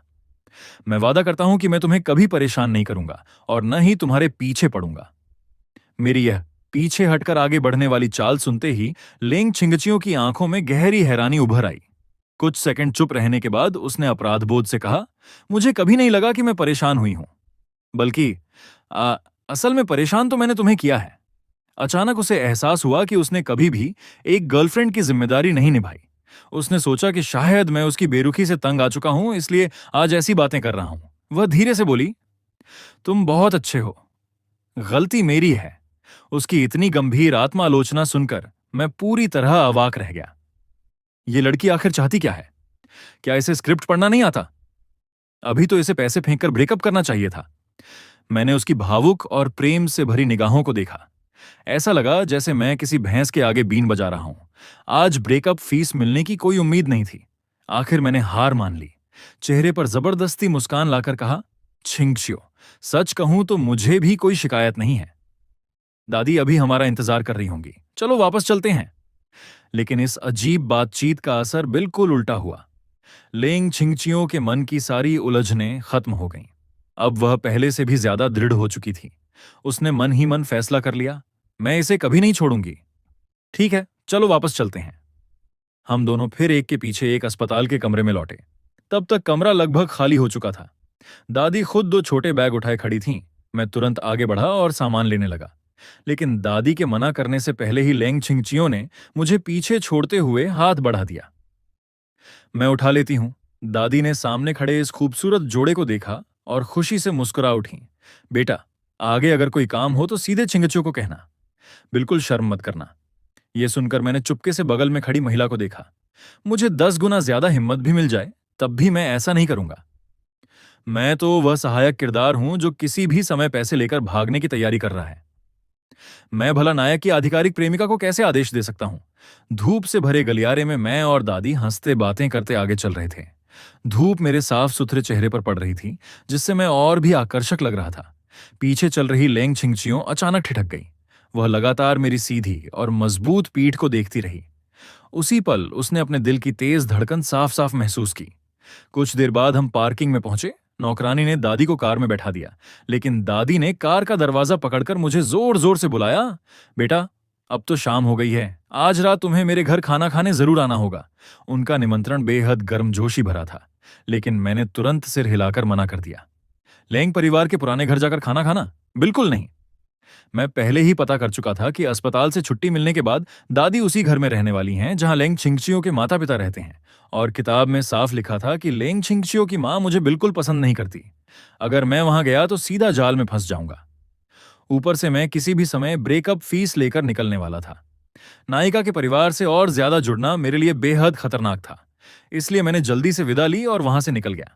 पीछे खड़ी लेंग छिंगचियों काफी देर तक मेरी जाती हुई पीठ को देखती रही। उसकी आंखों में सोच विचार के भाव थे। अगली सुबह मैं ऑफिस में बैठा फाइलें देख रहा था। तभी मेरा नया सहायक छीफे ही उत्साह से आधा सिर अंदर डालकर बोला, छोटे मुंह साहब, रिसेप्शन पर आपके नाम एक फूलों का गुलदस्ता आया है। कंपनी की असली कमान संभालने के बाद अब हर कोई मुझे सम्मान से मुंह साहब कहने लगा था। चीफ हेई ने गुलाबी गुलाबों और सफेद बेबी ब्रीथ फूलों का एक विशाल गुलदस्ता मेरी मेज पर रख दिया। पैकिंग इतनी शानदार थी कि देखकर ही पता चल रहा था कि इसकी कीमत कम नहीं होगी। मैं हैरान रह गया। क्या मेरी छवि इतनी सुधर गई है कि कोई अमीर गुप्त प्रशंसक भी निकल आया? मेरे होंठों पर मुस्कान आ गई। मैंने उत्सुकता से कार्ड निकाला। देखता हूं आखिर कौन सी खूबसूरत महिला इतनी समझदार निकली। लेकिन जैसे ही कार्ड खोला, मेरे चेहरे की मुस्कान जम गई। कार्ड पर लिखा था, काम अच्छे से करना, आराम करना मत भूलना, लेंग छिंगचियो। उन 3 शब्दों को देखकर मुझे ऐसा लगा जैसे सिर पर बिजली गिर गई हो। मैंने अविश्वास से अपनी आंखें मलीं और दोबारा देखा, लेकिन नाम वही था, वही पागल औरत। इसे आखिर हो क्या गया है? ब्रेकअप की बात तो दूर, अब ये फूल भी भेज रही है। क्या ये कोई नई प्रेम रणनीति है? मैंने गहरी सांस ली और गपशप करने को उत्सुक सहायक को बाहर भेज दिया। फिर तुरंत लेंग छिंगचियों को संदेश भेजा, लेकिन उसने तो सेकंड भर में जवाब दे दिया। उसने न केवल फूल भेजने की बात स्वीकार की, बल्कि उल्टा पूछ लिया। फूल अच्छे लगे? मैं स्क्रीन को घूरता रह गया। मेरे सिर की नसें फड़कने लगीं। मैंने सीधे पूछा, आखिर तुम्हारा मतलब क्या है? और उसका जवाब सुनकर मैं लगभग पागल हो गया। उसने बेहद स्वाभाविक अंदाज में लिखा, अपने बॉयफ्रेंड को फूल भेजने का मतलब और क्या होता है? फोरम पर लोगों की टिप्पणियां पढ़ने के बाद मेरा दिमाग पूरी तरह उलझ गया। एक ऐसी नायिका जो पूरे 1 महीने तक गायब रही, जिसने मेरी कोई परवाह नहीं की, वह अचानक मुझे फूल भेजने लगी। इसमें जरूर कोई चाल है। चूंकि असली वजह मैं उससे निकलवा नहीं पा रहा था, इसलिए मैंने इंटरनेट फोरम पर मदद मांगी। मैंने पोस्ट लिखा, एक गर्लफ्रेंड जो पूरे महीने गायब रही, बेहद ठंडी रही, वह अचानक फूल क्यों भेजेगी? इंटरनेट के सर्वज्ञानी लोगों ने तुरंत जवाब देना शुरू कर दिया। एक टिप्पणी सबसे ऊपर थी, पूरा महीना गायब रहना मतलब उसे तुम्हारी परवाह नहीं है। अचानक फूल भेजना या तो भावनात्मक वापसी, इमोशनल रिबाउंड है, या फिर तुम्हारी प्रतिक्रिया जांचने की कोशिश। इसके नीचे तथाकथित प्लेयर गर्ल्स की मनोविज्ञान पर लंबी व्याख्या थी। या तो वह अकेलेपन में पुराने बैकअप को ढूंढ रही है, या फिर यह देखना चाहती है कि उसका कठपुतली जैसा बॉयफ्रेंड अभी भी उसके काबू में है या नहीं। और यह भी संभव है कि उसे थोड़ा अपराध बोध हो, इसलिए वह सस्ते तरीके से उसकी भरपाई कर रही हो। मैं आगे पढ़ता गया। अगला पैराग्राफ तो सीधे दिल में घुस गया। फूल भेजती है या नहीं, इससे फर्क नहीं पड़ता। असली बात यह है कि क्या वह तुम्हारे लिए अपना समय देती है। उसका पूरे महीने गायब रहना ही उसकी सच्ची भावना थी। मैं लगातार सिर हिलाता रहा, लेकिन मुझे दुख बिल्कुल नहीं हुआ, बल्कि मेरी जिज्ञासा और बढ़ गई। अगर वह मुझसे प्यार नहीं करती तो फिर ब्रेकअप क्यों नहीं कर रही। इसलिए मैंने और सवाल पूछे। तभी एक रिलेशनशिप ब्लॉगर ने बेहद क्रूर लेकिन तार्किक जवाब दिया। ब्रेकअप नहीं करना इस बात का सबूत नहीं कि वह तुमसे प्यार करती है। संभव है कि उसे अभी नया साथी नहीं मिला हो और वह अकेली नहीं रहना चाहती हो, या फिर वह इंतजार कर रही हो कि पहले तुम ब्रेकअप करो ताकि उसकी लागत और नुकसान कम हो जाए। ये पढ़ते ही मेरी आंखें चमक उठीं।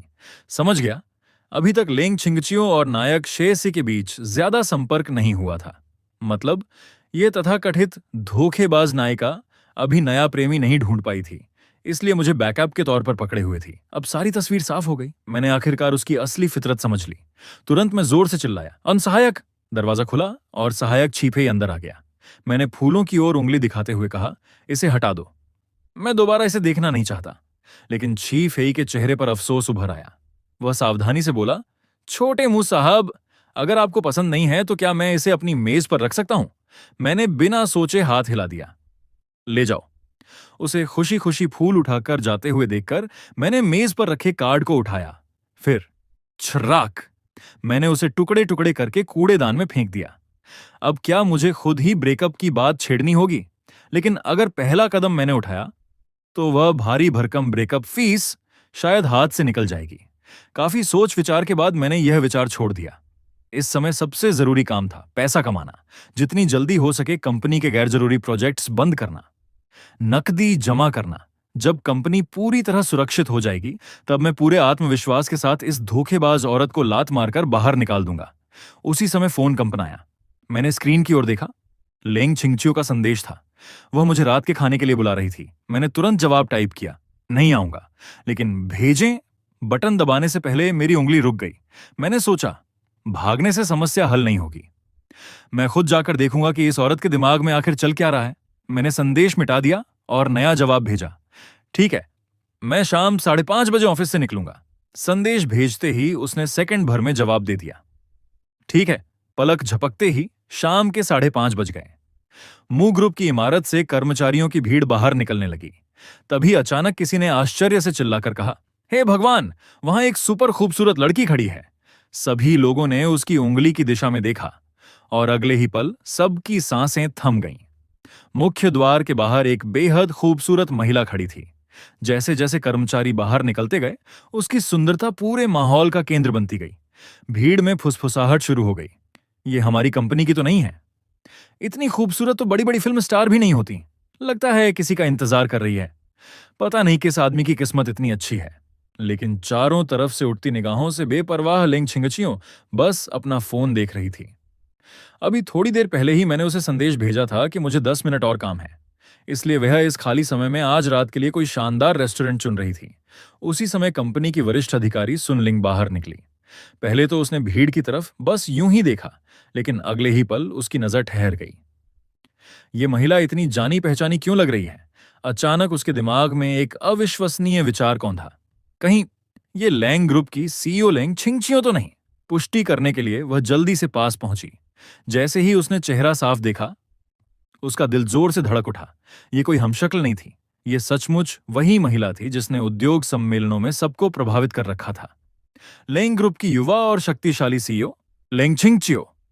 सुन लिंग के चेहरे पर तुरंत खुशामदी मुस्कान आ गई। वह जल्दी से आगे बढ़ी। President Laing. लेंग छिंगचियो ने सिर उठाया। एक नजर में उसने सामने वाली महिला को पहचान लिया। ये मू ग्रुप की उन गिनी चुनी अधिकारियों में से थी जिनमें वास्तव में कुछ क्षमता थी। इस समय सुन लिंग पहले ही दोनों हाथ आगे बढ़ा चुकी थी। उसके चेहरे पर सम्मान साफ दिखाई दे रहा था। वह मुस्कुराकर बोली, प्रेसिडेंट लेंग, बहुत दिनों बाद मुलाकात हुई। उसकी नजर एक पल के लिए मेरे चेहरे पर ठहर गई। आंखों में छिपी हुई हैरानी साफ दिखाई दे रही थी। उसकी यादों में मैं अभी भी वही व्यक्ति था जो पहले भड़कीले कपड़े पहनता था, दिखावे में डूबा रहता था और किसी अमीर बिगड़ैल युवक जैसा व्यवहार करता था।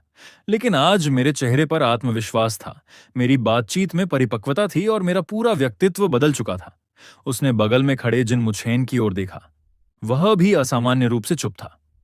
उसका सामान्य घमंडी और अहंकारी रवैया कहीं दिखाई नहीं दे रहा था। इसके बाद मू चांगाहोंग और जिन लियांग फिर से व्यापारिक विषयों पर चर्चा करने लगे। मैं कुछ देर तक उनकी बातें सुनता रहा, फिर अवसर देखकर बीच बीच में अपनी राय भी देने लगा। शुरुआत में जिन लियांग बस शिष्टाचारवश मेरी बातें सुन रही थीं, लेकिन कुछ ही मिनटों बाद उसके चेहरे का भाव बदल गया, क्योंकि मैं सिर्फ यूं ही बातें नहीं कर रहा था। बाजार की दिशा, सप्लाई चेन की समझ, लागत नियंत्रण की रणनीति, मेरी हर बात सीधे मुद्दे पर चोट कर रही थी। अब जिन लियांग ने औपचारिकता पूरी तरह छोड़ दी। उद्योग के रुझानों से लेकर सरकारी नीतियों तक, नकदी प्रवाह प्रबंधन से लेकर जोखिम नियंत्रण तक, हम दोनों सवाल जवाब करने लगे। मेरी सोच स्पष्ट थी, तर्क मजबूत थे और विश्लेषण बेहद सटीक था। जिन लियांग मुझे नए नजरिए से देखने लगी। उसे आखिर समझ आ गया कि लोगों के बीच मेरे बदलाव की चर्चा केवल अफवाह नहीं थी। मैं सिर्फ व्यवहार में नहीं बदला था, मेरी व्यावसायिक समझ भी पूरी तरह बदल चुकी थी। वह मुस्कुराकर मू चांगाहोंग की ओर मुड़ी और मजाक में बोली, मू साहब, लगता है आपने चुपके से कोई महान गुरु रख लिया है। मू चांगाहोंग गर्व से मुस्कुराए। कोई गुरु वुरु नहीं रखा, ये सब हमारे शियाओ मू ने कॉलेज में सीखा है। ये सुनते ही जिन मुच्छेन की आंखें फैल गईं। कॉलेज में सीखा है? उसे लगा जरूर झूठ बोला जा रहा है। आखिर हम दोनों ने विदेश की एक ही यूनिवर्सिटी में पढ़ाई की थी। वह अच्छी तरह जानती थी कि असली मैं कैसा था। कई बार तो मुझे असाइनमेंट पूरे करने के लिए दूसरों को पैसे देने पड़ते थे। तो फिर एक ऐसा व्यक्ति जो किसी तरह डिग्री लेकर निकला हो, वह अचानक व्यापारिक विशेषज्ञ कैसे बन सकता है? और सबसे बड़ी बात, अभी जो उच्च स्तरीय व्यापारिक चर्चाएं चल रही थीं, उनमें से आधी बातें तो जिन मुच्छेन खुद नहीं समझ पा रही थीं।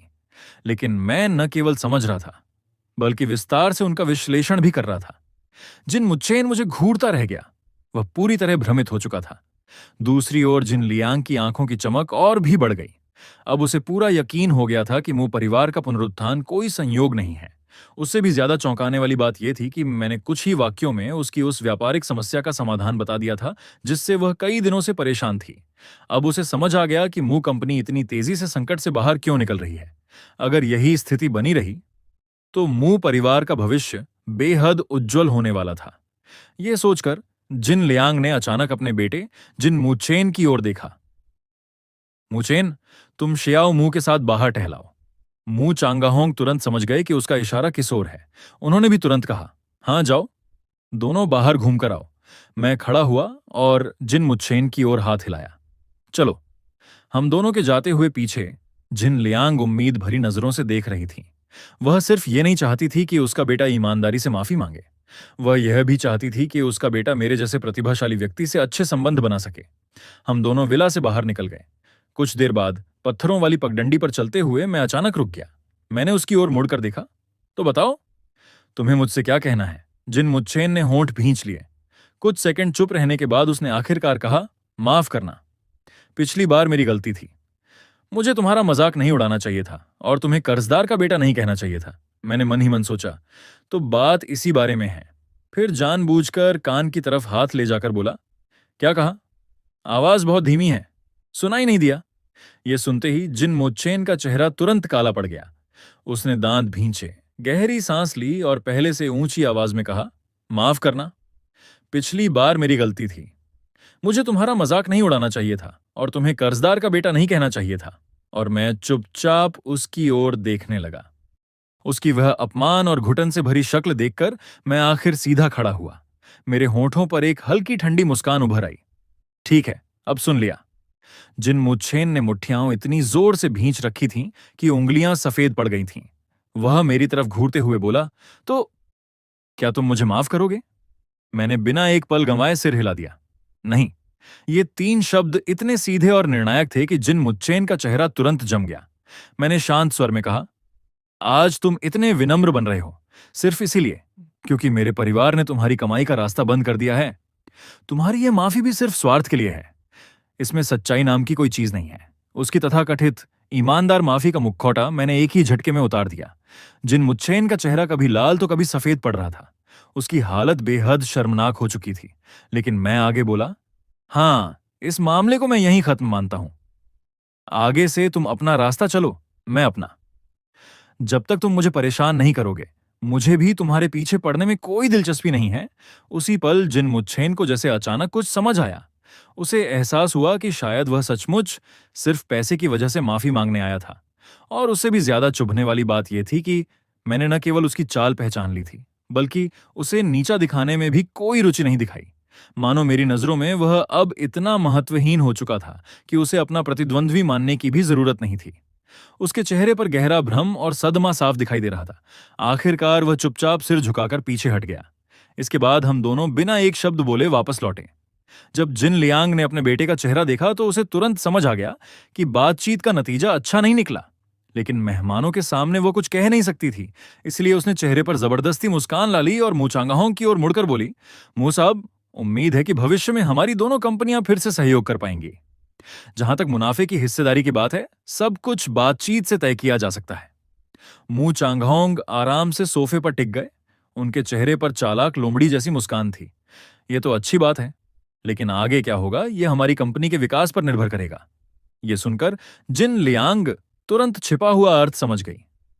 मू परिवार उन्हें इतनी आसानी से वापस स्वीकार नहीं करने वाला था। दोनों कंपनियों के बीच अब एक लंबा परीक्षण काल आने वाला था। उसने चुपचाप सिर हिलाया। दिल में कड़वाहट जरूर थी, लेकिन वह कुछ कह नहीं सकती थी। आखिर टूटा हुआ भरोसा इतनी आसानी से वापस नहीं आता। अगर वह दोबारा मू परिवार का विश्वास जीतना चाहती थी, तो उसे पहले से कहीं ज्यादा ईमानदारी दिखानी पड़ेगी। कुछ और औपचारिक बातें करने के बाद जिन लियांग आखिर बैठ नहीं पाई। वह खड़ी हो गई। तो हम चलते हैं, फिर किसी दिन मिलते हैं। मू चांगाहोंग भी उठ खड़े हुए और मेहमानों को बाहर तक छोड़ने लगे। मैं भी उनके साथ खड़ा हो गया और शिष्टता से सिर हिलाकर विदा दी। दूसरी ओर जिन मुच्छेन के चेहरे पर जबरदस्ती की मुस्कान थी। वह किसी हारे हुए पिल्ले की तरह अपने पिता के पीछे पीछे चलता रहा। जैसे ही वे दोनों कार में बैठे, गाड़ी का माहौल तुरंत बर्फ जैसा ठंडा हो गया। अब तक दबा हुआ गुस्सा आखिर जिन लियांग के अंदर से फूट पड़ा। उसने तीखी आवाज में पूछा, माफी मांगने गए थे या लड़ाई करने? आखिर वहां हुआ क्या था? जिन मुच्छेन खिड़की के बाहर देखते हुए अपराध बोध से बोला, उन्होंने मुझे माफ नहीं किया, लेकिन कहा कि आगे से हम दोनों एक दूसरे के रास्ते में नहीं आएंगे। यह सुनकर जिन लियांग करीब 10 सेकंड तक चुप रहे। उसे शायद बिल्कुल उम्मीद नहीं थी कि लोगों की नजर में एक समय का निकम्मा युवक इतना परिपक्व और दूरदर्शी निकलेगा। मैंने भले ही उन्हें अच्छा व्यवहार नहीं दिया था, लेकिन मैंने पूरी तरह दुश्मनी भी नहीं निभाई। आखिरकार जिन लियांग ने लंबी सांस छोड़ी। फिलहाल इतना ही काफी है। हम दोनों परिवारों का एक दूसरे के मामलों में दखल न देना भी हमारे लिए बुरी बात नहीं है। लेकिन अगले ही पल उसका चेहरा गंभीर हो गया। वह अचानक मुड़कर जिन मुच्छेन को घूरने लगी। सुनो, आगे से तुम कभी भी मुभाई को उकसाने की कोशिश मत करना। वो लड़का बिल्कुल भी साधारण इंसान नहीं है। व्यापारिक रणनीतियों से खेलना उसे ऐसे आता है जैसे कोई कलाकार अपनी कला दिखा रहा हो। अगर वह सचमुच निर्दयी होता तो आज सिर्फ 2 साझेदारियां खत्म नहीं होती। हमारी हालत कहीं ज्यादा खराब हो सकती थी। उसने तुम्हें माफ नहीं किया, यह सही है, लेकिन उसने तुम्हें पूरी तरह बर्बाद करने की भी कोशिश नहीं की। इस बात के लिए तुम्हें उसका एहसान मानना चाहिए। यह सुनकर जिन मुच्छेन का दिमाग सुन्न पड़ गया। इतनी देर चर्चा करने के बाद निष्कर्ष यह निकला कि न उसे माफी मिली और उल्टा उसे मेरा एहसानमंद भी होना चाहिए। वह अविश्वास से बोला, पापा, आप मुभाई को इतना बड़ा चढ़ाकर क्यों बता रहे हैं? क्या उसने जो बातें कहीं वे सच में इतनी कमाल की थीं? जिन लियांग ने तुरंत जवाब दिया, कमाल? वह तो पेशेवर स्तर का ज्ञान था। ऐसी बातें बाहर लाखों रुपए खर्च करके भी नहीं सीख सकते। सच कहूं तो मैं खुद भी उसकी बातें और सुनना चाहती थी। वह थोड़ी देर रुकी और फिर बोली, अब जब मू ग्रुप उसके हाथों में आ गया है, तो भविष्य में उसकी ऊंचाई आज से कहीं ज्यादा होगी। जिन मुच्छेन पूरी तरह स्तब्ध रह गया। उसने अपने पिता को शायद ही कभी किसी हमउम्र व्यक्ति की इतनी खुलकर तारीफ करते देखा था। अचानक उसके दिमाग में ड्राइंग रूम का दृश्य घूम गया। मैं बड़े बड़े व्यापारियों के बीच बैठा था। सबके साथ बराबरी से उद्योग की स्थिति, बाजार की दिशा और व्यापारिक रणनीतियों पर चर्चा कर रहा था। मेरे चेहरे पर आत्मविश्वास था, मेरे शब्दों में नियंत्रण था और पूरे माहौल की कमान जैसे मेरे हाथ में थी। वह दृश्य सचमुच किसी को भी प्रभावित करने के लिए काफी था। जिन मुच्चैन के मन में एक सवाल उठने लगा, क्या यह संभव है कि वह बदनाम मूर्ख सचमुच पूरी तरह बदल गया हो? जितना वह सोचता उसका मन उतना ही उलझता जाता। वह अभी भी छोटी छोटी बहसों और व्यक्तिगत झगड़ों में उलझा हुआ था, जबकि मैं सीधे पूरे परिवार के व्यापार का नियंत्रण संभाल चुका था। मैंने परिवार की व्यावसायिक ताकत का इस्तेमाल करके स्थिति ही बदल दी थी। उसकी छोटी मोटी चालें मेरे सामने बच्चों के खेल जैसी लग रही थीं। आखिरकार उसने मन ही मन खुद को समझाया, छोड़ो, पापा ने भी कह दिया है, आगे से उससे दूर ही रहूंगा। लेकिन जैसे ही उसने यह सोचकर मन को शांत किया, जिन लियांग ने एक और बम फोड़ दिया, मुचेन, कल से समय पर कंपनी आना शुरू कर दो। यह सुनकर जिन मुचेन के ऊपर जैसे बिजली गिर गई। क्या? मैं कंपनी जाकर क्या करूंगा? जिन लियांग ने उसे घूरते हुए कहा। सीखोगे, दूसरों से सीखोगे कि काम कैसे किया जाता है। अभी ड्राइंग रूम में जो चर्चा चल रही थी, याद है? मुंह भाई हर स्तर की बातचीत में सहजता से हिस्सा ले रहा था, और तुम वहां लकड़ी के ठूंठ की तरह बैठे थे। आधा घंटा गुजर गया, लेकिन तुम्हारे मुंह से एक काम की बात नहीं निकली। अगर मुझे सही याद है, तुम और मुंह भाई एक ही यूनिवर्सिटी से पढ़कर निकले हो, है ना? अपने पिता की उस उम्मीद भरी नजर को देखकर जिन मुछेन शर्म से सिर झुका गया। उसने कभी सपने में भी नहीं सोचा था कि एक साधारण सी माफी मांगने की कीमत यह होगी कि उसका आरामदायक फुल टाइम अमीर बेटे वाला जीवन खत्म हो जाएगा। लेकिन उससे भी ज्यादा उसे जिस बात ने परेशान कर दिया था वह यह थी, आखिर मैं कब और कैसे एक टॉप लेवल नालायक छात्र से अचानक इतना सक्षम इंसान बन गया। और इस सवाल का जवाब उसे किसी भी कीमत पर समझ नहीं। आखिरकार जिन मुचेन केवल मायूस चेहरा बनाकर अपनी आखिरी गुजारिश कर सका, पापा, मैं सच में ऑफिस नहीं जाना चाहता। लेकिन जिन लियांग ने बिना किसी दया के उसकी सारी उम्मीदें कुचल दी। बिल्कुल नहीं, कल से तुम नियमित रूप से कंपनी आओगे और बिजनेस सीखोगे। मैं ये नहीं कह रहा कि तुम्हें मुंह भाई से आगे निकलना है, लेकिन कम से कम तुम्हें कुछ तो सीखना पड़ेगा। और एक बात याद रखना, आगे से उन आवारा दोस्तों के साथ घूमना फिरना कम कर दो। मैंने खुद सुना है कि मुंह भाई अब हर दिन समय पर कंपनी जाता है, बारिश हो या धूप, एक दिन भी छुट्टी नहीं करता। यहां तक कि उसने उन लोगों से भी पुराने बकाए पैसे वसूल लिए जिन्हें वह कभी शराब खानों में खर्च कर दिया करता था। लड़का होशियार भी है, मेहनती भी है और दिखने में भी शानदार है। तुम कम से कम उसका थोड़ा सा ही अनुसरण कर लो। जिन लियांग की आवाज में ईर्ष्या साफ झलक रही थी। तुमने अभी मुचांगहोंग का चेहरा नहीं देखा था? उसके गर्व का तो कोई ठिकाना ही नहीं था। सच कहूं तो मुझे देखकर जलन होने लगी थी। जिन मुचेन ये सब सुनकर लगभग रोने की स्थिति में पहुंच गया। आखिर वह केवल धीरे से बोला, ठीक है पापा, मैं कोशिश करूंगा। पूरी जिंदगी उसकी सबसे बड़ी प्रतिभा सिर्फ पैसे उड़ाना रही थी। वह मन ही मन शिकायत कर रहा था, आखिर मैंने क्या बिगाड़ा था? पहले हम दोनों निकम्मे अमीर लड़के थे, अब अचानक वह बिजनेस जीनियस बन गया और मैं तुलना का शिकार हो गया। उधर मुंह परिवार की हवेली में मुंह चांगहोंग आराम से सोफे पर बैठे चाय पी रहे थे। उन्होंने मेरी तरफ देखा और पूछा, शियाओ मो, जिन परिवार के साथ आगे सहयोग करने के बारे में तुम्हारा क्या विचार है? अब तो हाल यह था कि मेरी क्षमता देखने के बाद किसी भी बड़े फैसले से पहले वे मेरी राय जरूर लेते थे। मैंने पानी का गिलास उठाया और शांत स्वर में कहा, जिन लियांग एक विशुद्ध व्यापारी है। उसके लिए सबसे महत्वपूर्ण चीज लाभ है, लेकिन मूल रूप से वे कोई बुरी इंसान नहीं है। जहां तक सहयोग की बात है, हमें अभी थोड़ा और इंतजार करना चाहिए। पहले देखना होगा कि आगे उनका रवैया कैसा रहता है। मेरी संतुलित राय सुनकर मू चांगहोंग संतुष्ट होकर सिर हिलाने लगे। मैं भी यही सोच रहा था। इसके बाद उन्होंने चाय का कप नीचे रखा और आराम से सोफे में टिक गए। उनके चेहरे पर गर्व साफ दिखाई दे रहा था। हमारा शियाओ मुंह सच में दिन ब दिन और भी शानदार होता जा रहा है। मैं मुस्कुराया। पापा, आप मेरी बहुत ज्यादा तारीफ कर रहे हैं। लेकिन मू चांगहोंग तुरंत गंभीर हो गए। उन्होंने सिर हिलाया। नहीं, ये कोई बड़ा चढ़ाकर कही गई बात नहीं है। ये तुम्हारे पिता के दिल की सच्ची भावना है। उनकी बात सुनकर मैं कुछ पल चुप रहा। फिर अचानक मैंने एक ऐसा सवाल पूछ दिया जो सीधे दिल को छूता था। पापा, क्या आपको मेरा अभी वाला रूप ज्यादा पसंद है? मू चांगहोंग ने बिना एक पल सोचे जवाब दिया, बिल्कुल पसंद है। फिर उनकी आंखें धीरे धीरे दूर कहीं खो गईं, मानो वे पुरानी यादों में लौट गए हों। आज का तुम बिल्कुल वैसे ही हो जैसे बचपन में थे। शरारती, होशियार, चंचल और बेहद तेज दिमाग वाले।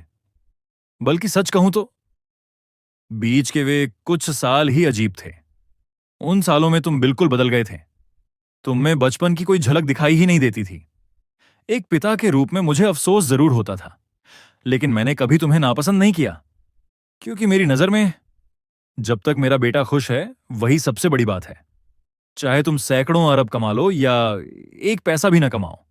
ये कहते कहते उनकी आंखें हल्की लाल हो गईं। लेकिन अब जब मैं तुम्हें फिर से पहले जैसा बनते देखता हूं तो मुझे सिर्फ खुशी ही नहीं होती, मुझे अपने दिल की गहराइयों से गर्व महसूस होता है। उनकी बातें सुनकर मेरे दिल में एक अजीब भावना उठी, मेरी आंखों में भी हल्का कंपन आ गया, क्योंकि एक बात अचानक मेरे दिमाग में बिजली की तरह कौंधी। अगर बचपन वाला मैं और आज वाला मैं अब लगभग एक जैसे हैं, तो फिर बीच के उन वर्षों में मैं ऐसा निकम्मा, मूर्ख और दिशाहीन इंसान कैसे बन गया था? क्या उन सालों में वास्तव में कुछ ऐसा हुआ था जिसे मैं अभी तक नहीं जानता? ये सवाल पहली बार मेरे मन में गहराई से उभरा, और जितना मैं इसके बारे में सोचता गया उतना ही रहस्य गहराता गया। दोस्तों, अब अगला पार्ट जूनियर को होटल ले गया होगा, और खास बात यह है कि उसी एक पार्ट में मैं उसके सभी चैप्टर्स कवर करने वाला हूं। इसके बाद इस कहानी के नए नए भाग लगातार आते रहेंगे, तो इंतजार कीजिए अगले रोमांचक पार्ट का। मिलते हैं बहुत जल्द, तब तक के लिए टाटा, बाय बाय।